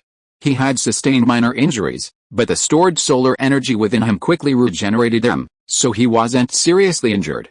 However, in the dark dimension, he couldn't engage in a war of attrition with Dormammu. Took a deep breath, clasped his hands together, and silently chanted a mantra. As the mantra finished, Li Yan flipped his hands over and opened them, revealing countless arms behind him, like a thousand-armed ancient Buddha. Wow! Countless arms behind Li waved, separating into individual forms. Like shadow clones, thousands of Lis appeared densely in the air. This was the form of Archaon, but also not the form of Archaon. In Avengers 3, Doctor Strange had hidden the Time Stone early on, so the clones he summoned were truly clones, not summons from other timelines to aid him. But Li had no such concerns. Now with the Time Stone, he could use it whenever he wanted. The Flash had used a time remnant when fighting Professor Zoom, pulling his past self into his current timeline, creating two selves to fight together. Li trapped herself in a closed timeline, which could be infinitely short or infinitely long. Using the Eye of Agamotto, she modified the timeline, summoning selves from different timelines at the current moment. Of course, this wasn't unlimited summoning. Time was fragile. The current timeline could only hold 2,300 of her own timelines. Once that number was exceeded, the timeline would collapse. Li's timeline would then be forever trapped in the time vortex. Chapter 263, Battle with Dormammu. What have you done? Dormammu stepped back, his expression suddenly distorted as he watched the dense mass of Lis appear in midair. Hallucination? No, you've summoned yourself from every timeline. Aren't you afraid of a timeline collapse? Don't worry about that, Dormammu. Thousands of Lis hovered in midair, their movements in unison, roaring in unison. God of punishment, boom. The entire dark dimension trembled. A vast expansion of thunder appeared in the sky, rumbling down. Even Dormammu couldn't help but feel a sense of shock. Silver-white lightning lingered around each Li. The burst of divine power, coupled with their unique ability, Hulk's Fury, boosted each Lee's strength to its current limit. Next moment, countless thunderbolts converged.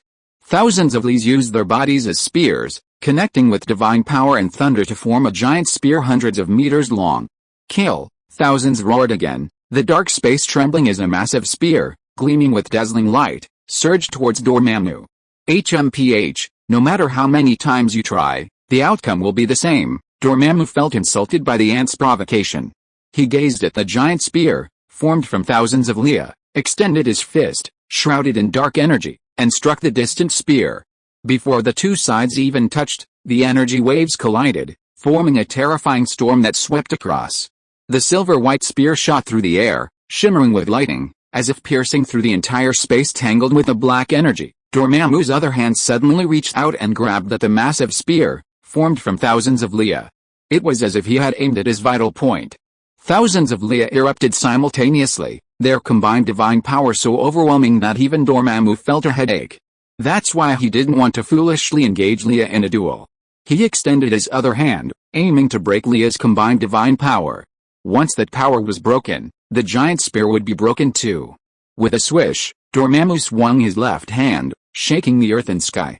Facing the sudden danger, Leah remained expressionless, splitting off a portion of himself, transforming into smaller branches, and stabbed Dormammu's other hand. Boom! A resounding explosion echoed through the void, as powerful dark energy shattered the small branch from the giant spear with overwhelming force. Of course, Dormammu's palm was also severely shattered, far more severely than Leah's first blow. Die! Die! Die, you ant! Dormammu frantically absorbed the dark energy, his palm instantly repairing itself and, like his right fist, becoming swathed in thick dark energy. He exerted his combined force, like a meat grinder, frantically tearing apart Leah, the giant spear. Leah in the alternate timeline was already unstable. Suffocated by the overwhelming dark energy, she shattered and was expelled from this timeline. The giant spear shattered piece by piece, revealing Leah's true form hidden among the crowd. As the combined divine power shattered, Leah's true form suddenly leaped up and lunged, piercing Dormammu's eyes. You ant, how dare you! Dormammu was furious. He held himself so high that he would not allow himself to be harmed by an ant. He twisted his face wildly, absorbing the energy of the dark dimension and pouring it out towards Leah. With a clatter, the light of the divine spear lightning and Leah's hand suddenly dimmed. He felt as if he were at war with the entire dark dimension, as if the entire universe was bearing down on him. That feeling was truly ominous. Crack, crack. Without the infinite healing power of the yellow sun, Leah's body began to crack and crumble under the onslaught of endless energy. The moment the divine lightning spear shattered, his body began to disintegrate. Ha ha ha, ants are ants, so easy. Dark Lord Dormammu let out a triumphant smile, but before he could continue, time began to rewind. The next second, the compressed planet, shattered by the battle, completely healed, and a figure descended upon the dimmed stars. Dormammu, this isn't the place for you. Get out, hey, you're looking, Dark Lord Dormammu blurted out, but before he could finish his words, he suddenly sensed something was amiss. As a being beyond time and space, Dormammu himself was unaffected by the timeline. Even though time in this world had returned to its original state, it didn't affect him. Wait, was this an illusion? I remember killing you, you can't kill me. I trapped you in an infinite loop of time. And through this battle just now, I've learned something. Come on, let's begin round 2, Leah explained briefly. It was a rare opportunity to fight a godlike powerhouse like Dormammu. This infinite cycle of time guaranteed that Leah would not actually die, allowing him to fight with abandon, thereby discovering his own weaknesses. He clasped his hands together, summoning over 2,300 different versions of himself from different timelines. God of punishment, over 2,300 Leah roared simultaneously, and a mighty thunder descended once more, bathing all the Leah in a shimmering silver light. The radiance was dazzling. Dormammu was also furious. And, if I can kill you once, I can kill you a second time, a third time, until infinity. Very well, then you will fight me for endless eternity. Thousands of Leah roared simultaneously, their voices trembling in all directions. Then, in tacit coordination, all wielded their divine power, combining together to form a giant spear, even more condensed and powerful. This spear, formed from this divine power, looked far more realistic than before, its length, thickness, and shape becoming even more perfect. With barely a second's movement, thousands of Leas surged to their maximum speed, charging once again at Dormammu's head. Go! Go! Go! Dormammu's furious voice rippled into waves of sound, and terrifying dark energy descended, colliding with a massive spear. He thrust both hands forward, attempting to shred the combined divine power like last time, crushing all the Leas into dust. Boom! Boom! Boom! This time, the Leas responded more methodically, fending off Dormammu's attacks dozens of times before being breached at a single point. If you are listening to this novel on a channel other than Fanfic World, it means it was downloaded and re-uploaded without effort. We warmly invite you to visit our channel, Fanfic World. There you will find the original version of this story and many other novels of various genres. We look forward to seeing you dive into a world of incredible novels. Chapter 264, Golden Legend. Seizing this vulnerable point, Dormammu launched a frenzied attack, exerting almost all his might. Only then could he shatter the massive spears formed by thousands of Lea into pieces. Die! Die! Die! Ha ha ha! The divine power collapsed, and amidst countless shattering lightning bolts, Lea's entire body burned with silver-white flames. Like a madman, he raised the lightning spear, transformed from thunder, and thrust it out. Again. It's useless. Die! The Dark Lord Dormammu's eyes flashed with a ferocious look. He extended a palm wrapped in dark energy and slammed down heavily. Boom! The lightning spear's light surged, and even within the blazing light of Lea, a flash of gold appeared. Gold. After continuous pressure, Lea's strength exploded in this instant, breaking through to the legendary level of gold. The arcs of electricity around Lea suddenly doubled in thickness, and his speed suddenly increased. With a loud bang, he once again shattered the energy barrier. What? Impossible.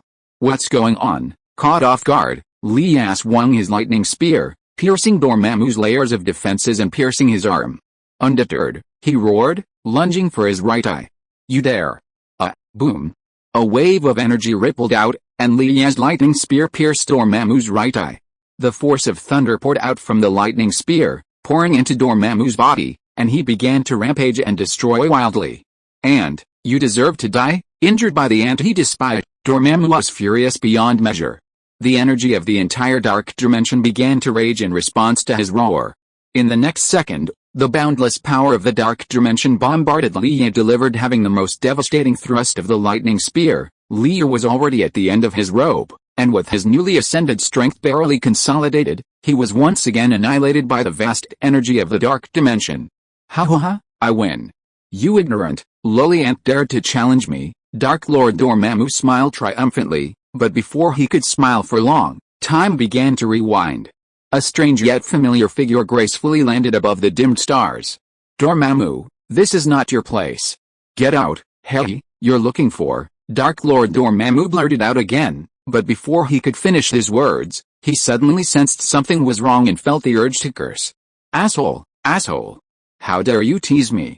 I'm going to kill you. Ignoring Dormammu's roar, Lea silently sensed his own strength.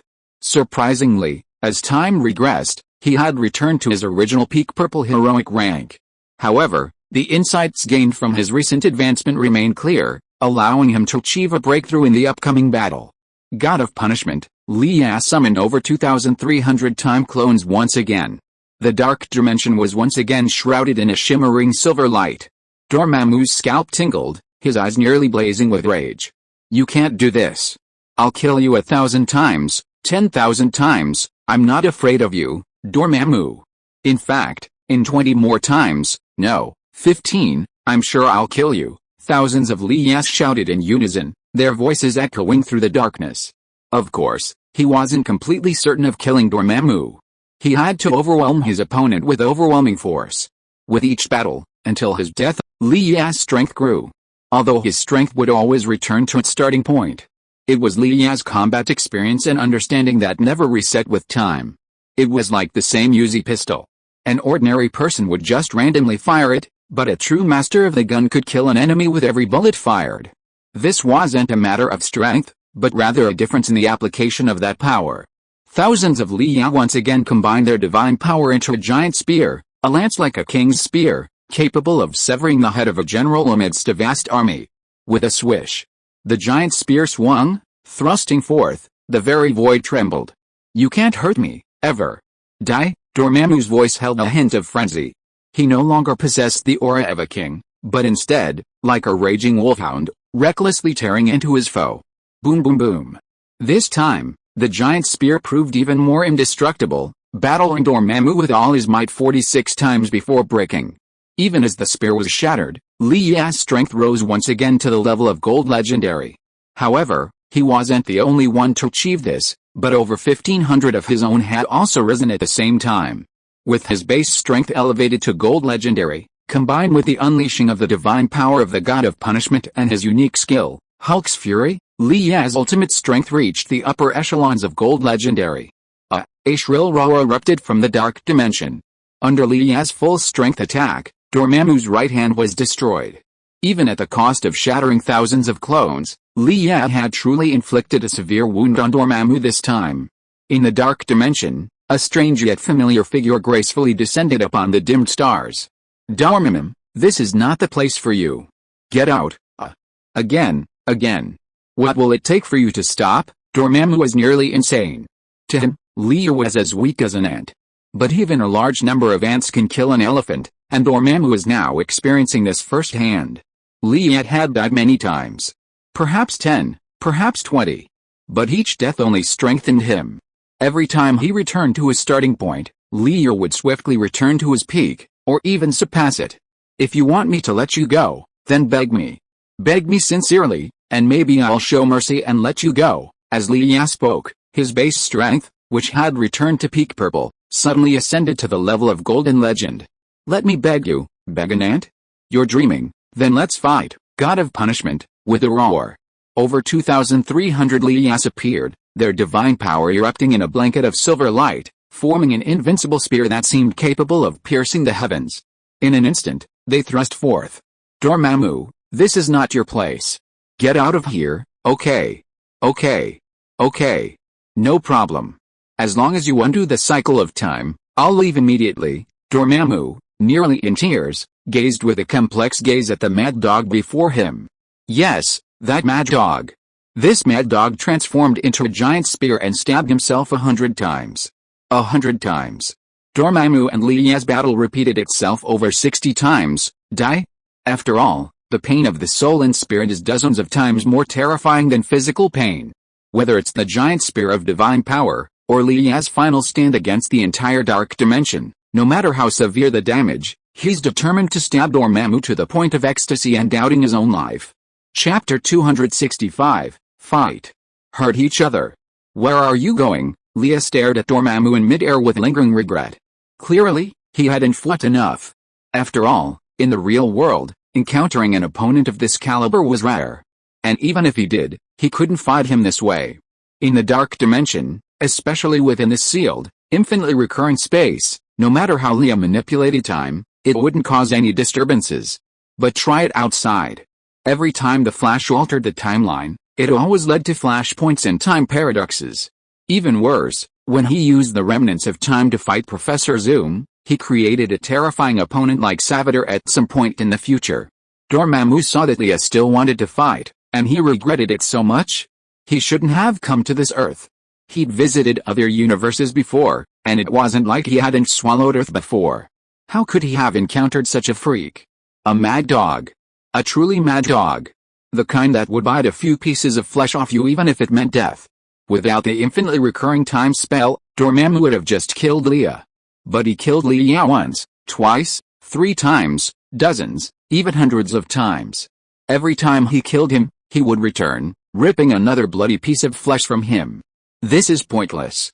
I don't want to compete with you in perseverance. Our battle is unnecessary. So, let me go. I promise I won't invade this Earth again. Dormammu struggled to find the right words, trying to persuade Lia to give up the pointless fight. Let you go, but I haven't fought enough yet. How about we round it up to an even number before we leave? You've killed me over 60 times, so round it up, kill me 940 more times. How about 1,000 times? Lunatic. Pervert. Devil. You are a devil. Dormammu was in tears. What did 60 times mean to make a whole number? 1,000 times? Who taught you math? Forget 940 times. Dormammu didn't want to tangle with Leia for even a minute. Of course, Leia's promise of 900 more kills was pure boasting. Even if his body could recover after 60 or more deaths, the mental strain would be unbearable. At most, after 20 or 30 battles, Leia would collapse. But fighting is 3 parts strength and 7 parts momentum. Momentum must be strong, whoever lacks it loses. Even if you're a bronze rank, you must act like a king. Dormammu, you're right. I'm a madman, a pervert, a devil. Come, fight. Hurt each other. Thousands of clones suddenly flew out, their divine power erupting, coalescing into a massive spear. Too much? Too much. Dormammu rubbed his cheeks with both hands. Facing the giant spear, he roared, I won't fight you again. As long as I don't kill you, time will not turn. Before he could finish his words, Dormammu took off running. And so, in the dark dimension, Dormammu, the self-proclaimed Dark Lord, fled at full speed, a massive spear in hot pursuit. A flash of cold light arrived first, followed by a spear piercing his anus, cough. After an unknown amount of time, Dormammu's mental fatigue reached its peak. He should never tire, but at this moment, his heart was exhausted. Faced with Leia's pursuit, Dormammu refused to flee. Enough. Enough. Madman. Devil. Even the filthiest dwarf in the underworld is 1,000 times nobler than you. Dormammu's expression was ferocious. And he cursed Leia with the most vicious words in his heart. Leia stopped chasing and asked, I was planning to let you go. Since you think what? You want to end this endless cycle? Is that true? But, you just scolded me. Hearing this, Dormammu panicked. No one scolded you? How could that be? I didn't. Don't talk nonsense. Where you appear as 1,000-foot-long radiance. I can't stop praising you. How could I possibly scold you? As the saying goes, the arrogant fear the stupid, and the stupid fear the desperate. Leia is a desperate mad dog. Dormammu is truly fed up with being chased and bitten by a mad dog. Moreover, in the infinite loop of time, he has no way to deal with Leia. Now that Leia has offered to let him go, Dormammu naturally won't miss this opportunity. Alright, then, get out of here before I change my mind. If you dare to invade this world again, you won't be so lucky. Thousands of clones gradually vanished, and Leia released the infinite loop of time. Seeing this, Dormammu's eyes changed, and he turned and walked away. Gazing at the receding Dark Lord Dormammu, Leia watched the purple-black clouds below slowly recede before he raised his hand and unleashed a second infinite recurring time spell. In reality, Leia had cast 2 infinite recurring time spells, one within the other, to guard against Dormammu's remorse. However, Leia's brutality, bordering on madness, deeply wounded Dormammu's spirit, forcing him to carefully consider the cost before reneging. Holding a breath in his chest, Leia passed through the purple-black clouds below and returned to Earth. As Dormammu departed, the purple-black clouds in the sky gradually shrank, then vanished without a trace, as if they had never appeared. It's finally over. Being crushed by the dark forces over 60 times was too much for even a being of formidable spirit. Leia let out a long breath, exhausted to the extreme, yet also happy. After countless battles of death and rebirth, his basic strength had risen to the lower level of the gold legendary level. The sunlight from Earth bathed Lee, alleviating his fatigue and restoring his strength. Mr. Lee, was this incident caused by a magician? Coulson asked as Lee landed. It wasn't that he wanted to stir up trouble, but rather that he had received orders from his superiors to thoroughly investigate. Tony and the others awaited Lee's answer. Of course not. In fact, the magicians of Kamartaj have protected this world for 1,000 years, safeguarding Earth from the threats of extraterrestrial beings. Understood. Thank you for your answer. I will convey this to Director Fury. Coulson nodded slightly to Lee, then turned and left with the S.H.I.E.L.D. agents. 9 Kingdoms, Jotunheim camp. Inside his tent, Thor awoke from his hangover. It was midday, the sun shining brightly. Thor sat up and rubbed his aching shoulders. Some time ago, he and his soldiers had attacked the Jotunheim rebels, but the local giant king had somehow managed to summon a powerful thunder dragon to aid them. After 6 days of fierce fighting, Thor finally defeated the giant king's army. However, under the protection of the thunder dragon, the giant king and his remaining troops retreated into the iron forest. After the celebration of the All-Seeing last night, Thor planned to take some of his men back to Asgard, while the rest continued to guard and search Jotunheim. However, just as Thor donned his armor, approached the tent door, and habitually reached out to summon Mjolnir. Huh? Where's my hammer? Thor, no longer sleepy, looked around in confusion. Where's my hammer? MMP. Why is my hammer gone again? Chapter 266, Meeting the Parents. Thor searched the entire tent, but still couldn't find Mjolnir. Even when he reached out his hand to summon it, he couldn't sense its location. Sif, let's return to Asgard. Thor hurriedly gathered his men, leaving some to continue guarding Jotunheim. What happened? My hammer is gone again. Thor took a deep breath. This had happened more than once. It had been okay before, as Mjolnir would disappear for a short while before reappearing. But this time, there was no sign of it returning. Hearing this, Sif gripped the sword at her waist, almost laughing. Lately, she didn't know what was going on. Her own prince couldn't find his hammer every other day. But it was hard to question her, so she summoned the soldiers who were preparing to evacuate. Heimdall, take us back. Thor and the others stood together. He shouted to the sky, and the next moment, a multicolored light descended from the sky. This was the Rainbow Bridge, the bridge connecting Asgard to the Nine Kingdoms. A flash of colorful light appeared, and Thor and the others appeared at the entrance to Asgard. Heimdall greeted them with a smile, but then, he couldn't contain himself. Heimdall, my Mjolnir's missing. Can you help me find who stole it? Heimdall's expression suddenly changed to a state of excitement after hearing Thor's words, but he quickly coughed. Okay, Your Highness, please wait a moment. With that, Heimdall took a few steps toward the vast sea of stars. Heimdall had guarded the entrance to Asgard for thousands of years. He possessed extraordinary vision and hearing. Standing on the Rainbow Bridge, he could take in all 9 kingdoms. After a thorough search, he found Thor's hammer and Lea's silver bracelet. The silver bracelet was a product of technology, and lacked a magical barrier to block Heimdall's observation. So, after a careful search, he finally located Thor's hammer.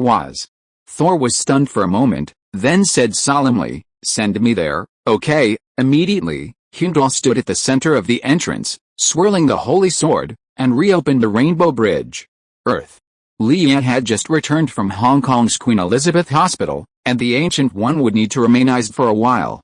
However, mages possessed a formidable vitality, and the Ancient One was no exception, at least a month or two to heal. In his case, however, the Ancient One could recover completely in 10 days at most. The doctors were shocked and wanted to investigate further, but Tony simply bought the Queen Elizabeth Hospital and, through some connections, suppressed the matter. Back in Brooklyn, New York, at Tony's villa, Leah lay on his bed in his room, still reeling from the after effects of his battle with Dormammu. He planned to stay home for the next few months. Leaving the house would be a loss. Suddenly, a rainbow of light descended from the sky, landing in the villa's courtyard. The next moment, a figure in a red cloak burst in. The security system, recognizing Thor as the god of thunder, let him in without stopping him. "Leah, you stole my Mjolnir," Thor demanded, glaring at Leah upon his appearance. After a brief pause, Leah's mouth twitched. "Oh my god. I forgot to return Mjolnir. This is too much. I had borrowed Thor's Mjolnir for everyone to play with at the party yesterday, but Cassilis was causing trouble, and Leah had forgotten to return it. Damn it. Thor's friendship has plummeted. What should I do?" In an instant, countless thoughts raced through Leah's mind. He slowly rose from the bed, his expression instantly grave. He reached out to pat Thor's shoulder, but hesitated, sighing heavily instead. "I'm sorry, Thor. I didn't mean to take your Mjolnir. It's just, well, forget it. This is all my fault. You can punish me however you want, blame me however you want. I'll take it all." Before he could finish his words, Leah's expression shifted from shame to helplessness, and finally, a fierce determination gleamed in his eyes, as if he were willing to carry the entire world on his shoulders. He pulled Mjolnir from his silver bracelet and handed it to Thor. Thor took Mjolnir, gave Leah a strange look, and asked, "If you have anything to say, please speak directly. Yesterday, the Dark Lord Dormammu invaded Earth. I was no match for him, so I had no choice but to borrow your Mjolnir. But that's no excuse. Taking something without permission is stealing. I'm a thief, and I'm too embarrassed to see you again, Thor." Leah sighed, a mixture of inexplicable emotions lingering in her, and Thor's anger instantly subsided. Dormammu sighed, a mixture of inexplicable emotions lingering in her, and Thor's anger instantly subsided. Invaded Earth. I heard my father mention him, and you borrowed Mjolnir and defeated him. Thor was a little incredulous. He didn't know Dormammu's strength, but Odin had fought Dormammu in his youth. Even in his prime, Odin couldn't kill Dormammu, which shows how powerful he was. And Li Yan had defeated him with Mjolnir? Of course, it was impossible. Mjolnir was just given by Odin for Thor to practice controlling his power. Thor's hammer itself only provides a minimal increase in power, far less than the later Stormbreaker. If Li had wielded Stormbreaker, he could have inflicted even greater pain on Dormammu. At this moment, Tony and Dr. Banner appeared at the doorway, having learned of Thor's return. Li was right. The Dark Dimension did invade yesterday, and it was Li who single-handedly repelled Dormammu. Incredible. With Tony and Banner revealing the truth, Thor's resentment towards Li faded. Instead, his friendship with Li skyrocketed. Asgardians revere the strong, and Li's ability to defeat Dormammu alone earned him respect. Friendship level increased to trust. Thor Odinson character card main card effect increased to 55%. The sudden notification from the system surprised Li. Even more unexpectedly, Thor stepped forward, patted Li Yan on the shoulder, and said, "Li Yan, I owe you a weapon. Come with me to Asgard. My father also wants to meet you." Chapter 267, God King Odin. Leah hadn't expected Thor to bring up the matter of owing him the weapon. The power boost from possessing a powerful weapon was obvious. It's safe to say that without Stormbreaker, Thor wouldn't have won MVP in Avengers 3. And he certainly wouldn't have nearly struck the final blow with a single blow. "Wait, Thor, where are you taking Leah?" Tony and Banner also entered Leah's room, and suddenly, 4 grown men were crowded into Leah's room. "Asgard, to see my father." "What's wrong?" Thor gripped his hammer tightly, fearing it might disappear again. "Extraterrestrial travel?" "That's great, not extraterrestrial travel, it's going to the heavens," Thor corrected Tony. According to the hierarchy of the World Tree, Asgard wasn't an alien planet in the traditional sense, but more like a celestial palace above the heavens. Leah and Thor left the villa and stood in the courtyard. Thor looked up at the sky, raised his hammer, and shouted, "Heimdall, open the Bifrost." Instantly, a multi-beam of energy descended from the sky, enveloping Leah and Thor. Dr. Banner also wanted to see the so-called celestial realm, but Thor had previously said that Asgard's rules were strict. No mortal could enter unless summoned by Odin. Even Thor would be punished by Odin. Within the beam of light, Lee felt a surge of special energy all around him. It was as if he had transformed into a beam of light, perhaps even exceeding the speed of light. Lee looked beyond the light, and the planet beneath him suddenly became infinitely smaller. In a single breath, the Bifrost had carried them out of the solar system. At this point, his eyes could no longer see anything else, so Lee closed them and used his other senses to perceive the surrounding energy. Lee felt as if he were traveling through a series of tunnels.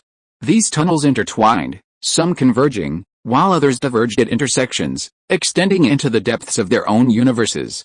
If one were to gaze down upon these passages from a higher vantage point, one would discover that these intricate passages unexpectedly formed the shape of a gigantic tree, the World Tree.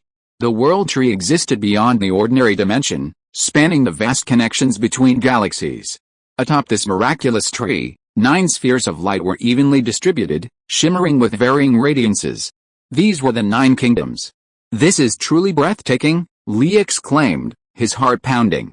Before he could finish, "Your back, Your Highness Thor, and Mr. Lee." Heimdall, the guardian of the heavens, gazed upon Lee, his pupils shrinking. He had observed Lee from countless light years away, believing him to be an ordinary being with lightning powers. But a closer look revealed his mistake. That wasn't just a lightning power, the one standing before him was also a god. Thor ignored Heimdall's shock. After all, the guardian of the heavens wasn't known for his words. He twirled Mjolnir in his hand and said, "Leah, follow me. I'll take you to see my father." With that, he swung Mjolnir and soared into the air, flying Odin's golden palace. Leah stood still, gazing out over Asgard. Asgard was traversed by the Milky Way, and surrounding it, a vast expanse of otherworldly buildings stretched as far as the eye could see. At the very center of all the buildings, at the source of the Milky Way, stood a palace resembling a pyramid pierced with swords. That was Odin's golden palace. "A true man should be like this," Leah exclaimed towards Odin. "Over 9 kingdoms, possessing a resplendent golden palace, a true king. After watching for a moment, Leah leaped out, a sonic boom echoing through the air as he caught up with Thor and flew towards the golden palace. "Father, I'm back. Look who I've brought with me." Thor strode into Odin's temple. Odin, leaning on the sun throne with his head propped up by his hand, opened his eyes slightly at Thor's voice. "Thor, my son, you've returned." "Who is this?" He noticed Leah behind Thor and waved, dismissing the guards who had followed him. "I suppose you're the one Thor mentioned, the one who lifted Mjolnir?" "Yes, your majesty, my name is Leah." Leah's gaze was fixed on the old man on the sun throne. The old man had white hair and a full beard, his face slightly flushed from a short nap. He wore a golden eye patch over his right eye and although slowly rose from the throne, Odin gave the impression of near death. Leah could sense a terrifying power from him. Like a sleeping lion, poised to awaken at any moment. "Leah, where do you come from? Why do I sense godhood in you? You and I, like Thor, have been recognized by the source of magic." Odin casually mentioned the source of magic. Only those recognized by the source of magic could be called gods. Not every Asgardian was a god. The Asgardians had long lifespans and were formidable, but they were far from the level of Odin's family. The difference lay in the source of magic, or in simple terms, the difference between possessing godhood and not possessing it. Now that Odin had made it clear, Leah had no need to hide it. "I come from another universe. Yes, I have indeed been recognized by the source of magic. You may call me the god of punishment. No wonder you can lift Thor's hammer. You must have broken the restriction I placed on it." Odin's question was inaudible to others, but Leah suddenly felt uneasy. It was like an omen, a warning of danger. "Yes, but I meant no offense, your majesty Odin. I had just arrived in this world, so please forgive me if I offended you." Leah smiled guiltily, but countless thoughts raced through his mind. Would breaking Odin's restriction turn him against him? If it was just because of this incident, then with Odin's broad mind, he wouldn't have been so focused on that one incident. So where did this inner unease come from? The Marvel arc will conclude after Thor 2 and return to DC. But don't worry, the protagonist will be back. The author needs to sort out his thoughts. It depends on the situation as to whether there will be more updates. I need to make some adjustments now. Chapter 268, The Kingdom of Dwarves. Odin, perched atop the sun throne, clutching the golden spear of eternity like a cane, stepped towards Thor and Leah. A kind smile crossed his face. "It's just a small restriction. I placed it there to help Thor grow." "Thor, you have to admit, Leah's power is far more mature than yours. You need to work harder." Expectation. Thor scratched his neck sheepishly. His divine powers hadn't yet fully awakened, and his strength was undoubtedly inferior to Leah's. But having his father bring this up in front of him was truly embarrassing. "Father, I'm only 1,500 years old.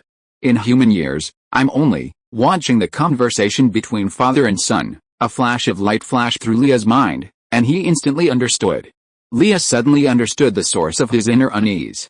Until now, Odin had been playing the role of a benevolent father. But was he really that? To Thor, Odin was undoubtedly a kind father. But beyond that, Odin was never a benevolent man. In his quest to unify the 9 kingdoms, the king of the gods slaughtered enough people to circle the earth hundreds of times. He was definitely not a benevolent being. A general's success is built on the sacrifice of countless others, and the rise of an emperor is never based on mercy. If you were just an ordinary human with special abilities, no matter how powerful he was, Odin wouldn't necessarily care. But he was also a god. A powerful god with limitless potential. Leah shifted his focus, putting himself in his shoes, and a shudder ran through his heart. Odin had ruled the 9 kingdoms for tens of thousands of years, and although he was already old, he refused to abdicate because he was waiting for Thor to fully mature. And now, a god from another universe, on the same level as Thor, and even himself, suddenly appeared in the 9 kingdoms. What did he make of this? It was ridiculous that he had even dreamed of unlocking Odin's character card. Leah smiled bitterly inwardly, realizing he'd been watching from above for too long, forgetting Odin's imperial mindset. Odin's deliberate mention of power to Thor had a deeper meaning. Thor, present, didn't understand his father's intentions. Leah also wore a calm expression, as if she hadn't grasped Odin's meaning at all. But in her heart, she was debating whether to strike first and kill the old immortal first. "Well, Thor, why don't you show your friends around Asgard? You young people should interact more and learn from each other." When you take the throne, you'll realize the importance of friends. Odin patted Thor's shoulder and, leaning on the lance of eternity, walked towards the side door of the sun throne. Thor's face was filled with excitement. Don't worry, father. After watching Odin leave, Thor smiled at Leia and said, my father seems to like you very much. Like, what the hell? Which eye of yours ever saw your elderly father seem to like me? It's only because we're living in peace and prosperity now. If it were your sister, Odin would definitely have taken action against you. How can I allow others to sleep soundly beneath my bed? No ruler would allow a threat to their rule to lurk within their kingdom. Lee, what are you thinking about? Thor asked, patting Lee on the shoulder. Lee shook her head. Nothing. Well, I've met your father, and it's time for me to return to Earth. Don't rush back. You forgot I told you I owe you a weapon. My father just agreed to let me take you to Odin's vault. You can pick any weapon you want, any weapon, Thor said generously. Thor had been worried Odin would object, but his father was surprisingly easygoing and agreed without hesitation. This didn't surprise Lee at all. He knew the plot of Thor 3 and knew that nothing in Odin's vault was real. The Infinity Gauntlet, the Frost Box, they were all fake. Do you have any guns? At least as good as your father's eternal lance. Lee and Thor left Odin's palace. Thor was stunned when he heard Lee wanted a gun. Lee, didn't you say you liked an axe? Do you have any? Lee looked up at the Sky Father's hand. Thor asked with some embarrassment. He couldn't possibly ask Odin for the eternal lance on Lee's behalf, could he? After a moment's thought, Thor suggested, how about this? I'll take you to Nidveer and have the dwarves there forge you a divine spear. Okay, Lee agreed immediately. Since Thor and Odin had already discussed giving him a weapon, it would be unreasonable for him to suddenly refuse it. Instead of that, why not just accept Thor's offer? Don't let it go unnoticed. Leia also remembered that Mount Nidver produced a metal called Uru.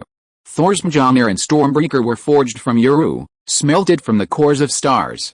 Uru resonated with magic, and when fused into weapons, it unleashed even greater power. After the arrangement was finalized, Thor took Leia on a tour of Asgard and invited him and his men to lunch. Leia behaved politely, completely losing interest after meeting Odin. After lunch, Thor took Leia back to the entrance to the celestial realm and had Heimdall open the Rainbow Bridge, transporting him and Leia to the dwarven realm of Nidver. A rainbow of light descended, and Leia stood atop Mount Nidver. Unlike the scene of Thanos' slaughter, Nidver was now a scene of prosperity. The core of the decaying star at its center burned brightly, emitting a brilliant light. 4 massive rings circled the star's core. The energy burning in the core shone through the rainbow pupils connecting the 4 rings, radiating into a vast furnace, heating each ring's furnace to high temperatures. Looking around, at least 300 dwarves in each ring wielded hammers, hammering away at metal slabs to the accompaniment of resounding song. Hey, isn't it your highness Thor? What brings you to Nidveer? A voice like muffled thunder boomed, and the ground shook. Thor and Lee were approached as a 4-meter-tall dwarf. Hey, Atri, long time no see. This time, I need you to forge a spear for my friend. I forgot to introduce you, this is my friend, Lee. Lee, this is Atri, the chief of the Dwarves of the Rings. Thor raised his head and introduced the towering dwarf to Lee. Chapter 269, Crafting Weapons. The term dwarf refers to the proportions of their limbs. At least that's what Lee felt as he craned his neck to survey the 4-meter-tall dwarf. Thor was tall, but his head barely reached his belly button. Furthermore, Atri had short legs, making his body and head appear larger. Combined with his unkempt hair and beard, the dwarf before he looked incredibly strange. After hearing Thor's introduction, the dwarf Atri herself generously reached out, grasped Leia's arm, and shook it up and down. Leia applied a little more force to prevent from being lifted by the dwarf. Oh? Thor, your friend has quite the strength in his hands, Atri said with a smile. Yes, in terms of strength, I'm not even as good as him. Thor glanced at Leia with a smile, but Atri ignored him, treating it as Thor's modesty. So, he brought the conversation back to the topic of weapons. You want to forge a weapon? Mr. Leia? A gun, yes, so what kind of gun do you want? A shotgun or a hard gun? How heavy and long? What are the enchantment requirements? Leia thought for a moment. He didn't know much about guns, but he did have some basic knowledge. The quality of a gun depends primarily on the tip. As for the barrel, a shotgun requires more effort in the materials used, while a hard gun is relatively simpler. Leia thought carefully and felt that a hard gun like the Overlord gun would be suitable. I want a hard gun, weighing no less than 900 tons.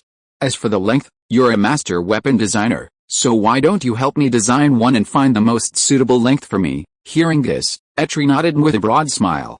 For Thor's sake, I'll do you a favor, guest. The heaviest kind. Dwarves generally have a rather anxious appearance, and as soon as they leave childhood, they'll sprout full beards. Alright, the brass-bearded dwarf behind him responded, setting down his massive hammer and running to the armory to select a long staff. Toothpick was just a dwarven joke about weapons of human height. Taking the staff, Eitri smiled at Leia and said, "This staff weighs 5.5 tons and is 1.8 meters long. Show me how to wield it like a spear a few times so I can design one for you." Alright, without further ado, Leia took the staff. 5 tons was nothing to him. He weighed it in his hands, walked to an open area, and began swinging it with both hands. Years of swordsmanship and months of practice with spears. To achieve mastery in spearmanship, one must hone their skills over the years. Leia had learned many combat techniques from Diana, including spearmanship, but he had only mastered the basics. Therefore, his movements were simple. First, he channeled his divine power of thunder into his long staff, wielding it like a spear. With a simple, unpretentious thrust, he unleashed a stab. Crackling. Thunder exploded, sending shockwaves through the air. The spear shot forth, like a dragon emerging from the sea, creating a sonic boom. Then, Leia spread his hands, exerting force from his waist, and swept outward, creating a sonic boom awe-inspiring. Alright, I know these few moves. Leia sheathed his weapon and turned to look at Eitri. At this moment, not only Eitri, but also the other dwarves in this ring stared at Leia. "What's wrong?" Leia asked. "Puzzled as proficient as you," Eitri said with a smile. "The dwarves are passionate about crafting powerful weapons. But if such painstakingly crafted weapons fall into the hands of mortals, it would be an insult to their creators." Leia demonstrated his strength, causing Eitri to dispel the idea. If he had previously agreed to build a spear for Leia out of consideration for Thor, now he was genuinely eager to create a divine spear for him.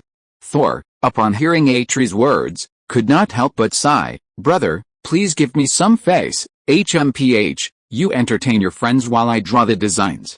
By the way, Mr. Leia, I see your power is of the thunder attribute.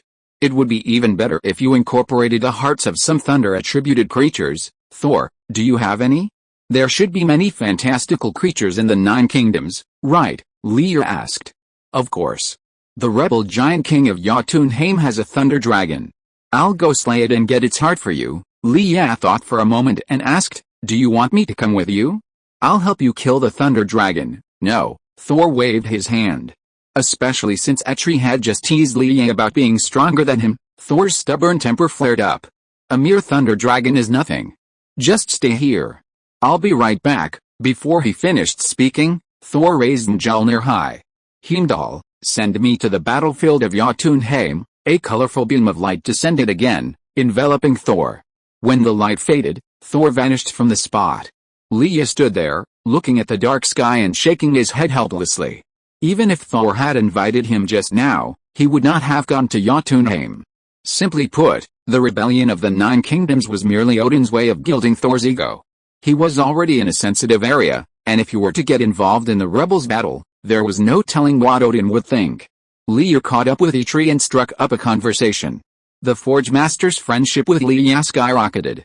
Although unlocking the dwarf Eitri's character card didn't yield much in the way of substance, Leia preferred dealing with simpler individuals to the complexities of Odin. Asgard. In the back garden of the Golden Palace, Odin was playing with a small, 5-colored bird when a guard in silver-white armor approached. "Did Thor take the guests to the treasury?" Odin asked without turning around. The guard bowed his head and reported, "Your Majesty, His Majesty the Thunder God did not go to the treasury." Lord Heimdall reported that they went to Nidvir. Chirp. The 5-colored bird perched on Odin's wrist seemed startled and quickly took off. Odin ignored him, his hands clasped behind his back, muttering to himself, "Going to Nidvir, the kingdom of the dwarves, are they going to forge their own weapons?" After a moment's silence, the guard still saluting, Odin waved him, "You may leave, as you command, Your Majesty." Odin's hostility toward Leia stemmed from his godhood. In the 9 kingdoms, godhood was the equivalent of royal blood. With the old king about to abdicate, and the new king still a fledgling, a powerful figure of royal blood suddenly appeared. How could Odin not be on guard? Chapter 270, Angry Thunder Kirin. 2 days later, the Rainbow Bridge's rainbow light reappeared. Thor, carrying the carcass of a purple thunder dragon, emerged from the radiant light. Hey, Thor, why are you carrying a giant lizard? Look, my workshop is stinking with its blood, Eitri, seeing through Thor's thoughts, retorted bluntly. This irritated Thor greatly. He retorted, you said you needed a thunder dragon's heart. I was worried about damaging it, so I brought you the whole thing. Oh, Eitri snorted, donning a pair of iron gloves. With his bare hands, he tore open the thunder dragon's chest and ripped out its heart. The heart still clung to a lingering pulse of lightning. Eitri nodded in satisfaction, then snapped off the 2 horns on the head's head and took it away. Send the rest to the kitchen for a snack for the boys tonight, Eitri said, heading to his furnace. He was going to smelt the heart and horn of the thunder dragon with the Uru, then add it to the star's core to forge the divine spear. Seeing Thor's devastated expression, Lee patted Thor on the shoulder. Thank you, brother, don't be polite with me. I've done what I said. As guardians value credibility, Thor quickly forgot what had just happened and began to recount to Lee the war in Jotunheim, how he found the giant king hiding in the iron forest, and how he slew the thunder dragon. Lee would just listen for a while, chanting 666 repeatedly. After listening for a while, he earned another large sum of friendship points. Forging the divine spear didn't take Eitri long. It mainly involved making the mold and smelting the heart and horn of the thunder dragon into the Uru, which took some time. Half a day later, all the other furnaces in the main ring were shut down. The energy of the star's light poured into the main furnace, melting the enchanted Uru in the core material of the star. As the molten metal, scalding like magma, flowed into the mold, Aikui shouted at Li Yang, blood! Give me a drop of your blood. Upon hearing this, Li Yang immediately bit her finger and dripped a drop of blood into the mold. The drop of blood into the mold triggered a switch, and a terrifying thunderous force erupted, shattering the mold that shot straight into the sky. Come back, Li Yang shouted, and with one hand outstretched, the spear fell down and landed in Li Yang's hand.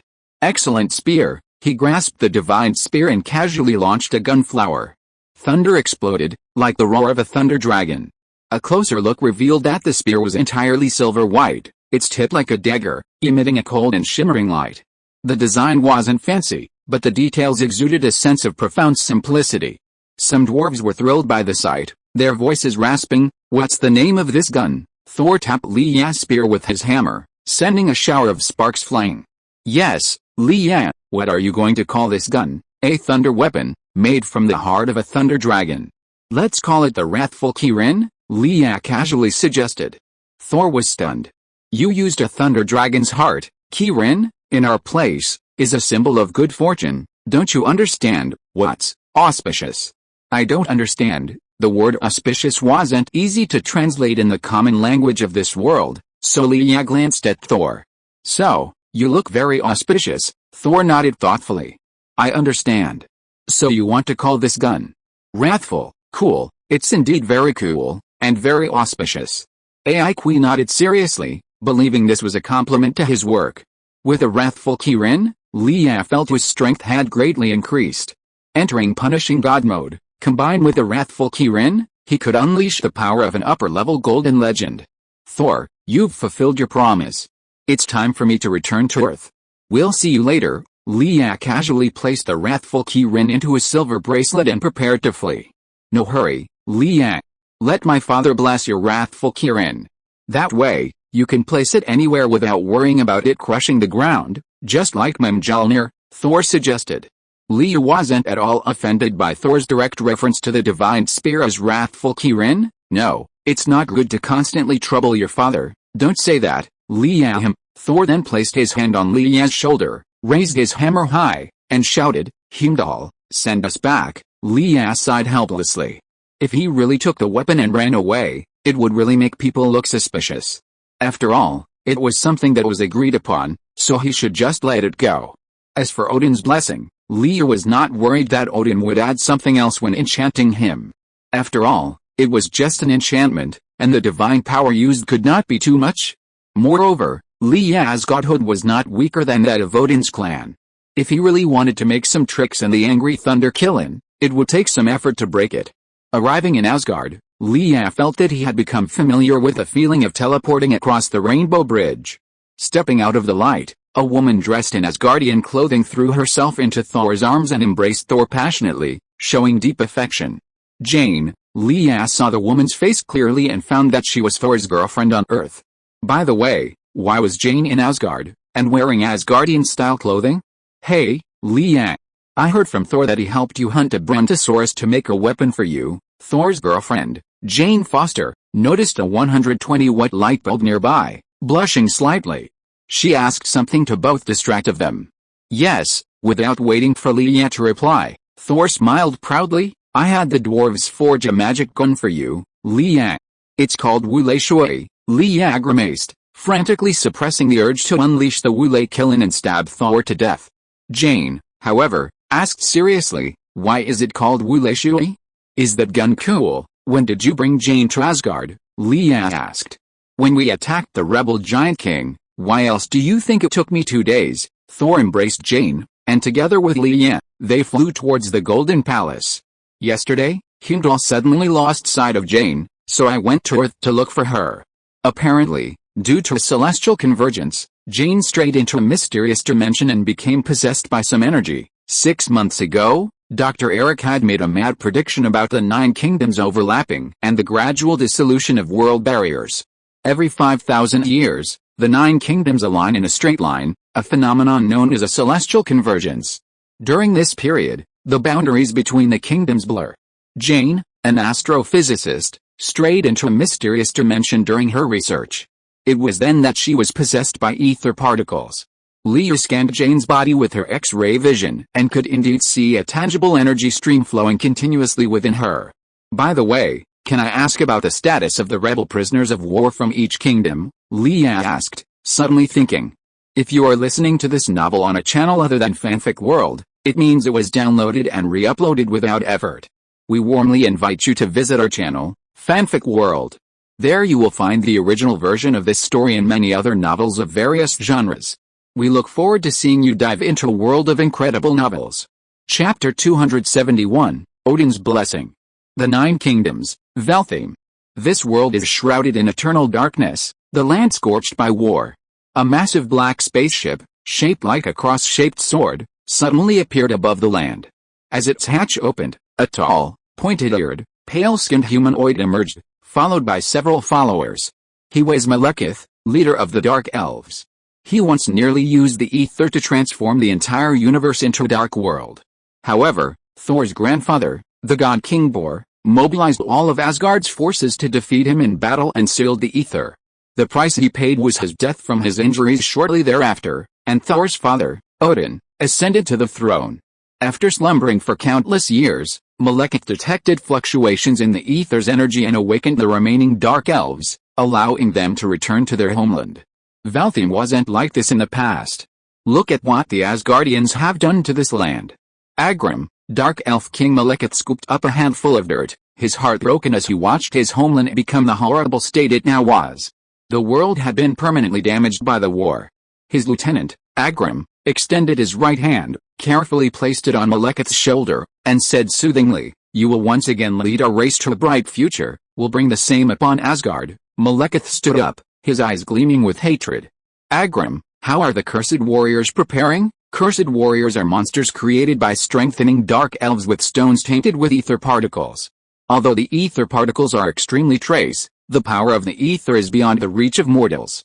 Warriors who possess the cursed power experience a temporary surge of strength, akin to burning their lives. But the dark elves transformed into cursed warriors will gain immense power. "King, we have trained a total of 10 cursed warriors, infiltrated the rebel axemen of the 9 kingdoms, and successfully infiltrated Asgard," Agrim reported calmly. He had also prepared a small piece of stone stained with ether particles. If necessary, he too would absorb the ether particles, transform into a cursed warrior, and dedicate his life to the Dark Elf King. "Since we have successfully concealed ourselves, let us act. It is time to let the Asgardians have a taste of war." Malekith waved his hand and entered a massive black spaceship. The ship took off and sailed towards Asgard. Leah learned from Thor that the last batch of rebel prisoners had been taken into custody this morning. At this moment, He was in the back garden of the Golden Palace and saw Odin strolling with Frigga behind him. "Father, Lea's weapon is complete and needs your blessing." Frigga, the goddess queen, stood quietly by. Odin smiled. "Oh, what weapon did you forge? Can you show it to me?" "A spear, called the Thunder Kirin." Lea, not wanting Thor to exclaim something like "thunder is cool," spoke first. The silver spear appeared in Lea's hand, and he handed it respectfully to Odin. Odin paused briefly at the 900-ton Thunder Kirin before lifting it with one hand and examining it carefully. Not bad. It's forging. This spear, connected to you, will unleash even greater power." Odin nodded in admiration, then closed his eyes and softly chanted a profound incantation. Golden runes appeared on the silver spear, then disappeared into the shaft a moment later. When the incantation was complete, Odin opened his single eye and handed the Thunder Kirin back to Lea. Taking the silver spear again, Lea had weighed it in his hand. The weight of the spear seemed to have vanished, yet he wielded it without any discomfort. It was as if its own weight could be adjusted to the most appropriate level at any time. Lea suddenly felt a blessing bestowed by Odin. It was exactly the same as the one on Thor's hammer he had cracked. It seemed that Odin hadn't done anything wrong with the spell. Was he being too suspicious? Lea put away the silver spear and thanked Odin again. "Thank you, Your Majesty." "You're welcome, Thor. Please make arrangements for your friend first. Come to me in the main hall with this mortal later. I have something to tell you." With these words, Odin and the Queen Frigga turned and left. Taking this opportunity, Lea quickly said, "How about I return to Earth first, and you guys go find the God King?" Thor and Jane exchanged a glance, then nodded. "Okay, let Heimdall." No, I can just create a portal myself." With that, Lea extended his left hand, carved a magic circle, and waved his right hand in the air, attempting to weld a portal. However, only a few silvery sparks flashed in the air, but no portal appeared. A mistake? How could that be possible? Lea found it somewhat unbelievable, desperately drawing circles in the air. Well, Lea, Asgard has powerful special restrictions in place, preventing teleportation magic from entering or leaving. Otherwise, wouldn't the enemy be able to enter and exit Asgard at will through the portal? After hearing Thor's explanation, he finally realized what was happening. It seemed that all the previous thefts of Thor occurred when Thor's hammer left Asgard. "Let Heimdall take you back to Earth. The Rainbow Bridge is the only way in and out of Asgard," Thor suggested. This flag was set very well, Lea thought to himself. "Okay, remember to come find me on Earth." Leaving these words, Lea said goodbye to Thor and Jane, jumped out, and flew towards the entrance of the heaven. Before he flew to the entrance, he saw the tall Heimdall standing at the entrance, holding the guardian sword and looking at Lea. "You didn't come here specially to greet me, did you?" Lea fell back to the ground and looked at the tall dark-skinned Asgardian in confusion. Heimdall shook his head and said seriously, "Mr. Lea, you are an honored guest of Asgard, but Asgard has its own rules. You cannot cast space magic in Asgard. Are you spying on me?" Lea stared at the tall Asgardian guardian in front of him with indifference. But Heimdall shook his head. "I respect you and will definitely not spy on you, but Asgard has space restrictions. Anyone who enters or leaves without permission will trigger the space restriction." Chapter 272, Invasion of Asgard. If the special restriction is triggered, will you notice it? Lea felt a slight sense of relief, knowing the other party wasn't intentionally spying on him. Heimdall nodded. "If the special restriction is triggered, the guardian sword in my hand will vibrate." He raised the greatsword, which was emitting a golden light and a trembling sound. His sentence, Heimdall's voice stopped abruptly, as if someone had strangled him. He glanced at Lea in confusion, as if wondering if Lea had cast another special magic spell. "Don't look at me, it really wasn't me this time," Lea shrugged. "Invaders!" Heimdall's face changed, and he immediately shouted loudly, looking up at the surrounding sky. The sky above the Cheyenne River was calm, but Heimdall's eyes shined with a golden light, piercing the void.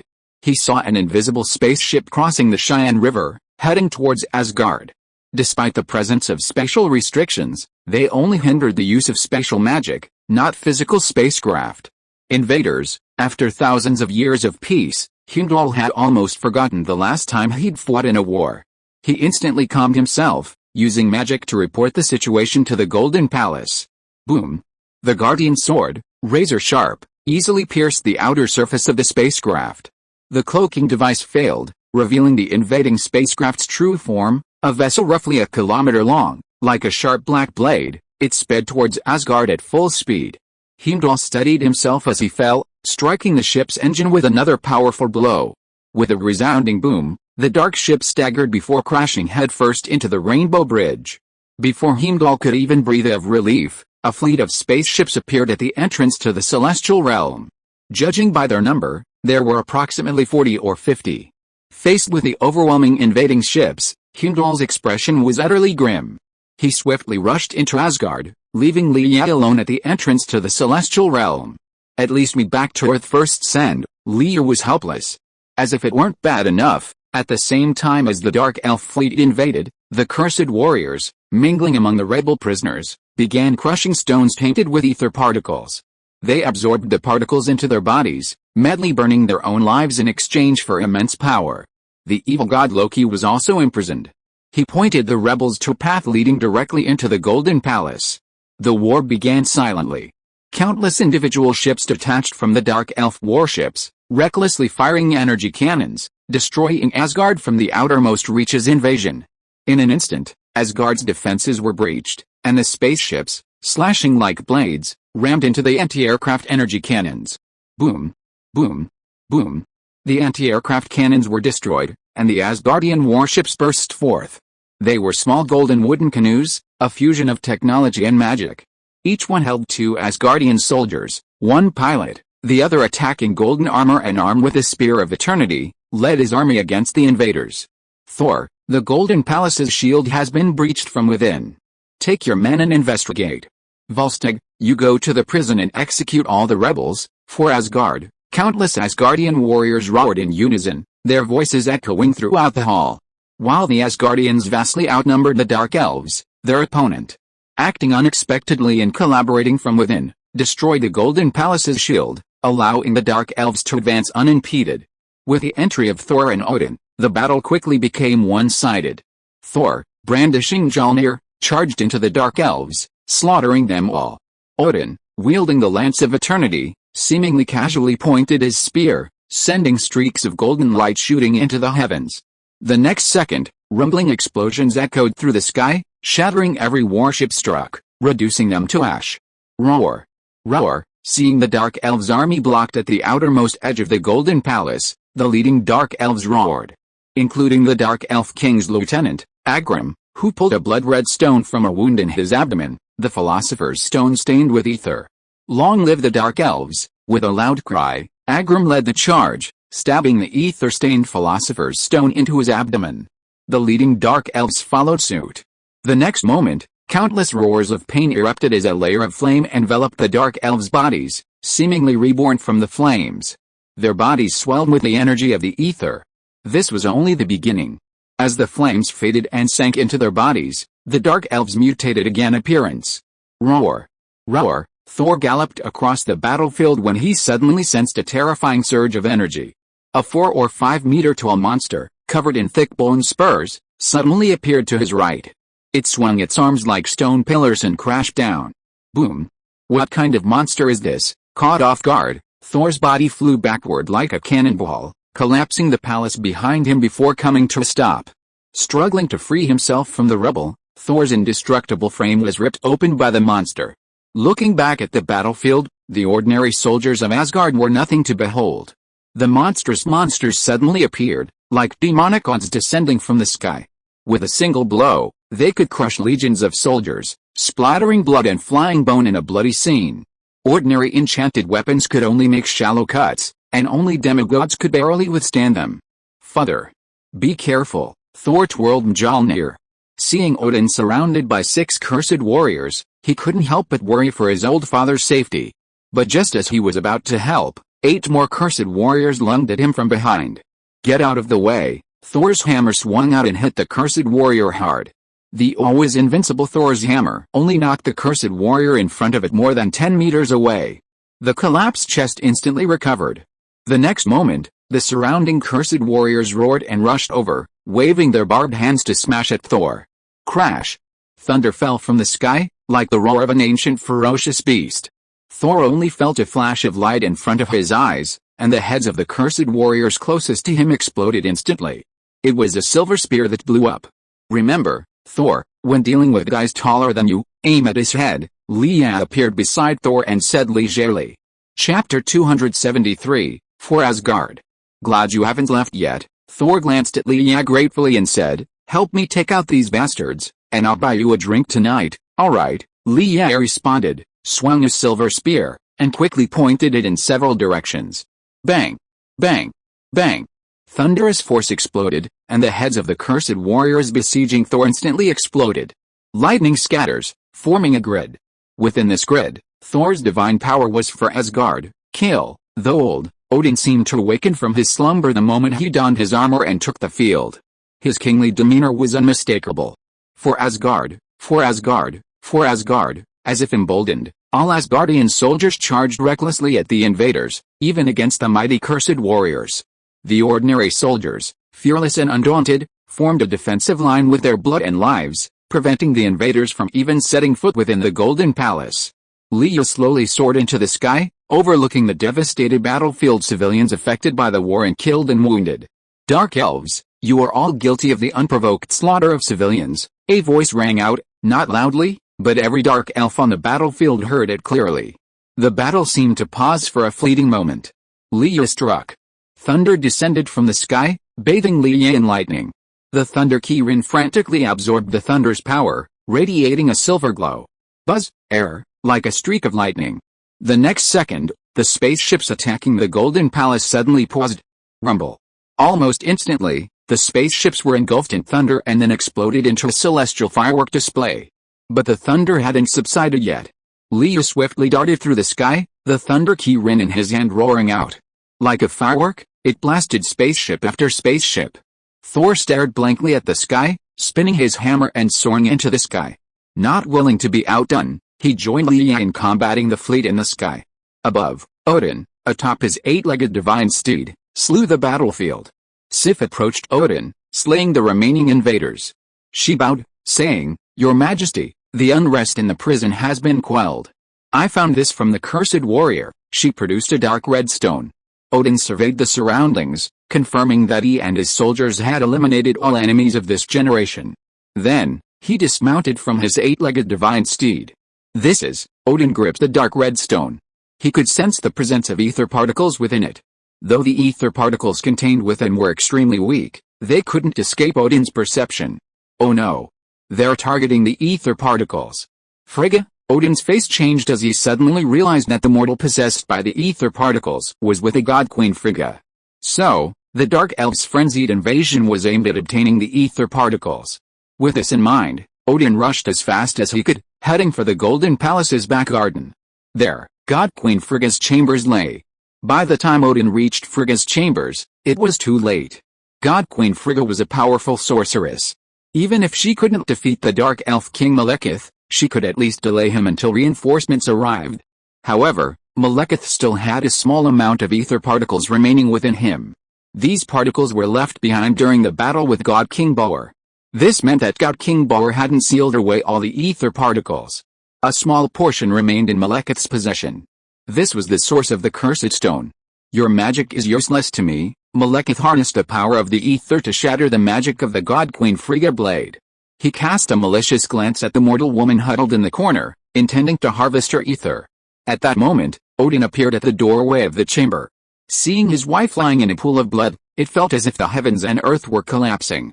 No, witnessing towards his beloved wife's murder, Odin was driven mad. Malekith with a mighty force. Malekith felt the terrifying impact of the divine power, his face turning extremely pale. He frantically mobilized the ether within his body, trying to resist Odin's blast of divine power. However, Malekith's ether was too meager to withstand Odin's might within him, prevented him from being shattered by this terrifying divine force. Damn Odin! Malekith, covered in blood, was about to claim all the ether. But just then, Odin attacked. Facing the rulers of the 9 kingdoms, Malekith knew he was no match. Frigga, no, you can't die, you can't die. But his cries went unanswered by the one in his arms. Thor arrived at this moment. Seeing his mother lying in a pool of blood, he felt his strength drain from him. Father, stop talking. Odin placed his beloved wife's body down and smoothed her hair. Slowly rising, the lance of eternity in hand, he radiated a powerful aura that swept across all realms, like the king who had once conquered the 9 realms. Orders are sent. Rally all forces. I swear by my godhead. I will not rest until the Dark Elves are destroyed. This oath on his godhood spoke volumes about Odin's resolve. He would destroy the Dark Elves at any cost and avenge his wife's death. Father, lead our forces in pursuit of the Dark Elves and avenge our mother, Thor said in a deep, cold voice. How can we pursue them? The Dark Elves have slithered into the vast darkness, where even Heimdall cannot detect them. We have the ether in our hands. Malekith will return sooner or later. Before he does, all we need to do is prepare and capture him. Chapter 274, Facing Odin. Thor's face darkened even further after hearing Odin's plan. Father, you're bringing devastating disaster upon Asgard. We will ultimately defeat the Dark Elves, but it will cost countless lives. Thor, worried about the safety of the people of Asgard, did not want a large-scale war to break out. I can take Jane to the Dark World. When the ether is retrieved, I'll take action and destroy them and Malekith in one fell swoop. You're taking a risk. If you fail, the ether will fall into the hands of the Dark Elves, and will be even more vulnerable. Odin rejected Thor's proposal. Then how many will we have to sacrifice this time? Thor asked helplessly. No matter how many, Asgard's warriors will fight to the last man, to the last drop of blood, until the very end. Son, we will be the victors. With this, Odin gave his orders again to his men, seal off Asgard and declare it a state of maximum war. No one is allowed to leave or enter. Yes, your majesty, the guards replied. Thor turned away in disappointment. The battle outside was over. The Dark Elf King had been severely wounded by Odin, and the space fleet had suffered heavy losses. They had no choice but to retreat, awaiting their next opportunity to attack. That afternoon, Leah, unable to find Thor's men, arrived at the entrance to the celestial realm, intending to have Heimdall escort him back to Earth. Instead, he was informed that Odin had sealed off Asgard. Leah, please don't embarrass me. The God Queen is dead, and His Majesty the God King is sealing off Asgard in preparation for the final battle. Heimdall shrugged apologetically. If I let you out, it would be treason. Can you promise you'll never betray your country in your lifetime? Leah asked earnestly. Betray His Majesty Odin, and I will never betray Asgard, Heimdall declared righteously. As he finished speaking, a figure flew from the sky. It was none other than Thor, the god of thunder. Heimdall, I need your help. Lee, you're here too. It's a good thing I need you too. Thor waved mysteriously at Heimdall and Lee, outlining his plan. He still intended to take Jane to the Dark World, allowing Malekith to extract the ether and destroy both the ether and Malekith in one fell swoop. However, Odin had now ordered Asgard sealed off, and the Rainbow Bridge had ceased functioning. Thor couldn't get Jane out of Asgard alone. So he went to the prison and persuaded Loki to take him through a secret passage to Valheim, the world of the Dark Elves. However, on their way out of Asgard, they would undoubtedly be intercepted by Odin's army. Therefore, someone would be needed to buy him time. Heimdall, I need you to distract my father. Any excuse will do, as long as he can get him out of the Golden Palace, Thor said. Can I report this person for harming Asgard? Heimdall asked, his expressionless face fixed on Lee. That's not good. If you say that, won't it give Odin an excuse to kill me? Lee had waved his hands quickly. After all, he is Thor's friend now. Once he loses this layer of protection, it would be strange if Odin doesn't kill him. Thor also felt that this was not good. Yes, and I need Leah's help to stop my father, but I don't want my father to kill Leah. Heimdall, you can report that the Rainbow Bridge device is broken and ask my father to come and take a look. Do you think Odin is a fool? Leah scolded with a smile. Heimdall's face darkened, and he was silent for a moment, then said, then I can only report myself for treason. Only in this way can we trick His Majesty the God King to come here. Well, it smells good. Some people just swore a few minutes ago that they would never betray Odin, let alone Asgard. After hearing what Leah said, Heimdall's face became even darker. Thor patted Heimdall's shoulder and soothed him. When I return, I will confess my sins to my father. All your sins will fall solely on me. I shouldn't have come to Asgard. Lee, don't worry, Lee. My father won't do anything to you. At least, for my sake, he'll just arrest you and put you in jail. He'll release you when I return, Thor reassured Lee. I'm afraid by the time you return, I'll be dead. Lee shook her head. Thor reached out and grasped Lee's shoulders, his eyes stern. "Please, Lee, my friend. This is my most sincere request." Seeing Thor's pleading face, Lee's heart wavered. Friendship is mutual. Thor and Lee's friendship reached over 60%. "Trust can truly injure my father, that's your skill." In Thor's heart, Odin was invincible. Even at his advanced age, Odin remained unbeatable in the Nine Kingdoms. After agreeing on a time with Lee Yang, Thor hurried away. That evening, Heimdall used magic to lure Odin away from the Golden Palace, claiming he was reporting a traitor. Sif knocked out the guards guarding Jane Foster, and Thor released his brother Loki from prison. At the entrance to the Celestial Realm, Heimdall confessed his treason, and the guards reported that Jane Foster had been rescued. "Capture Thor, whatever the cost." Odin's beard trembled as he gazed at the golden warship soaring through the sky. "Report. Your Majesty, His Majesty Thor's soldiers are blocking our pursuit." "We, useless rubbish," Odin snorted coldly, summoning his eight-legged divine steed. He grasped the Lance of Eternity in one hand, and leaped onto the steed's back as it flew towards him. The golden warship was fast, but still slightly inferior to Odin's eight-legged steed. Meanwhile, Loki, piloting the golden warship, saw Odin on his divine steed catching up. His expression suddenly darkened. "Brother, our father is chasing us. Don't you want to think of a solution?" Thor, hugging his girlfriend, said nonchalantly, "Don't worry. Someone will stop him. Just drive well." Before he could finish his words, a bolt of lightning descended from the sky. Leia, clad in jet black armor and wielding a silver spear, stepped in front of Odin. "Get out of the way." Odin raised the Lance of Eternity and shouted at Li Yang.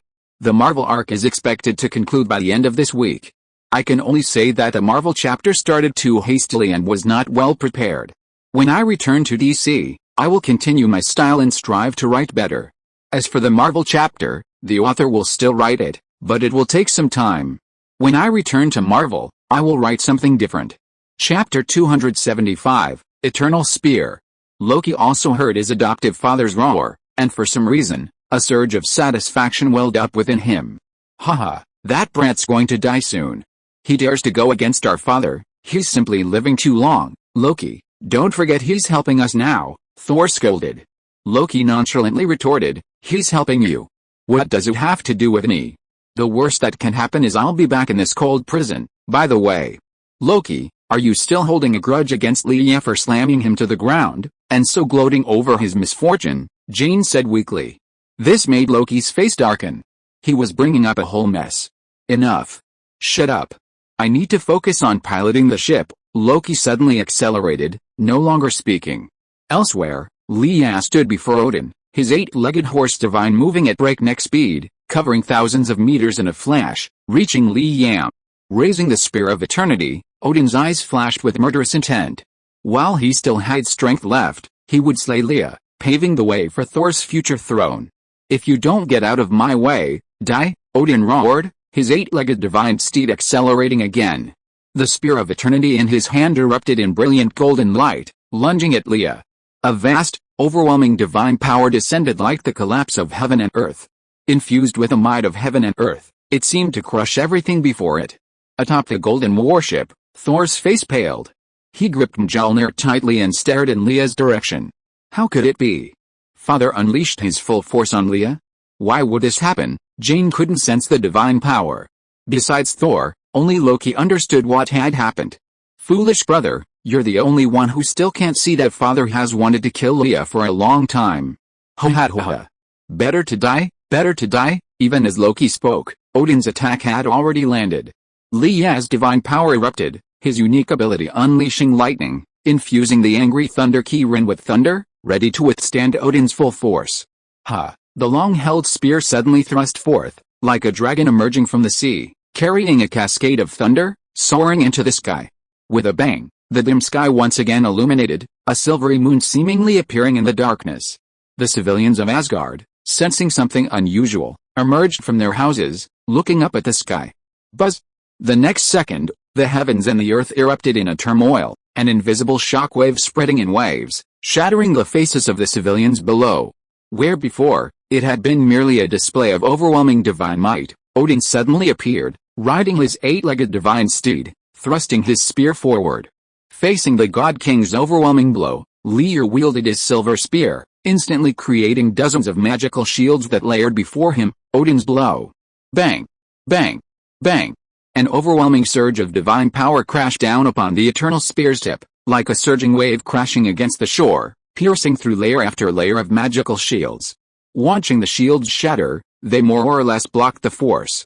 Leah's eyes flashed silvery white, and with his utmost strength, he thrust forward, meeting the eternal spear. Clang! A series of overlapping sonic booms echoed, as if an unmatched force was channeled through the silver spear in Leah's hand.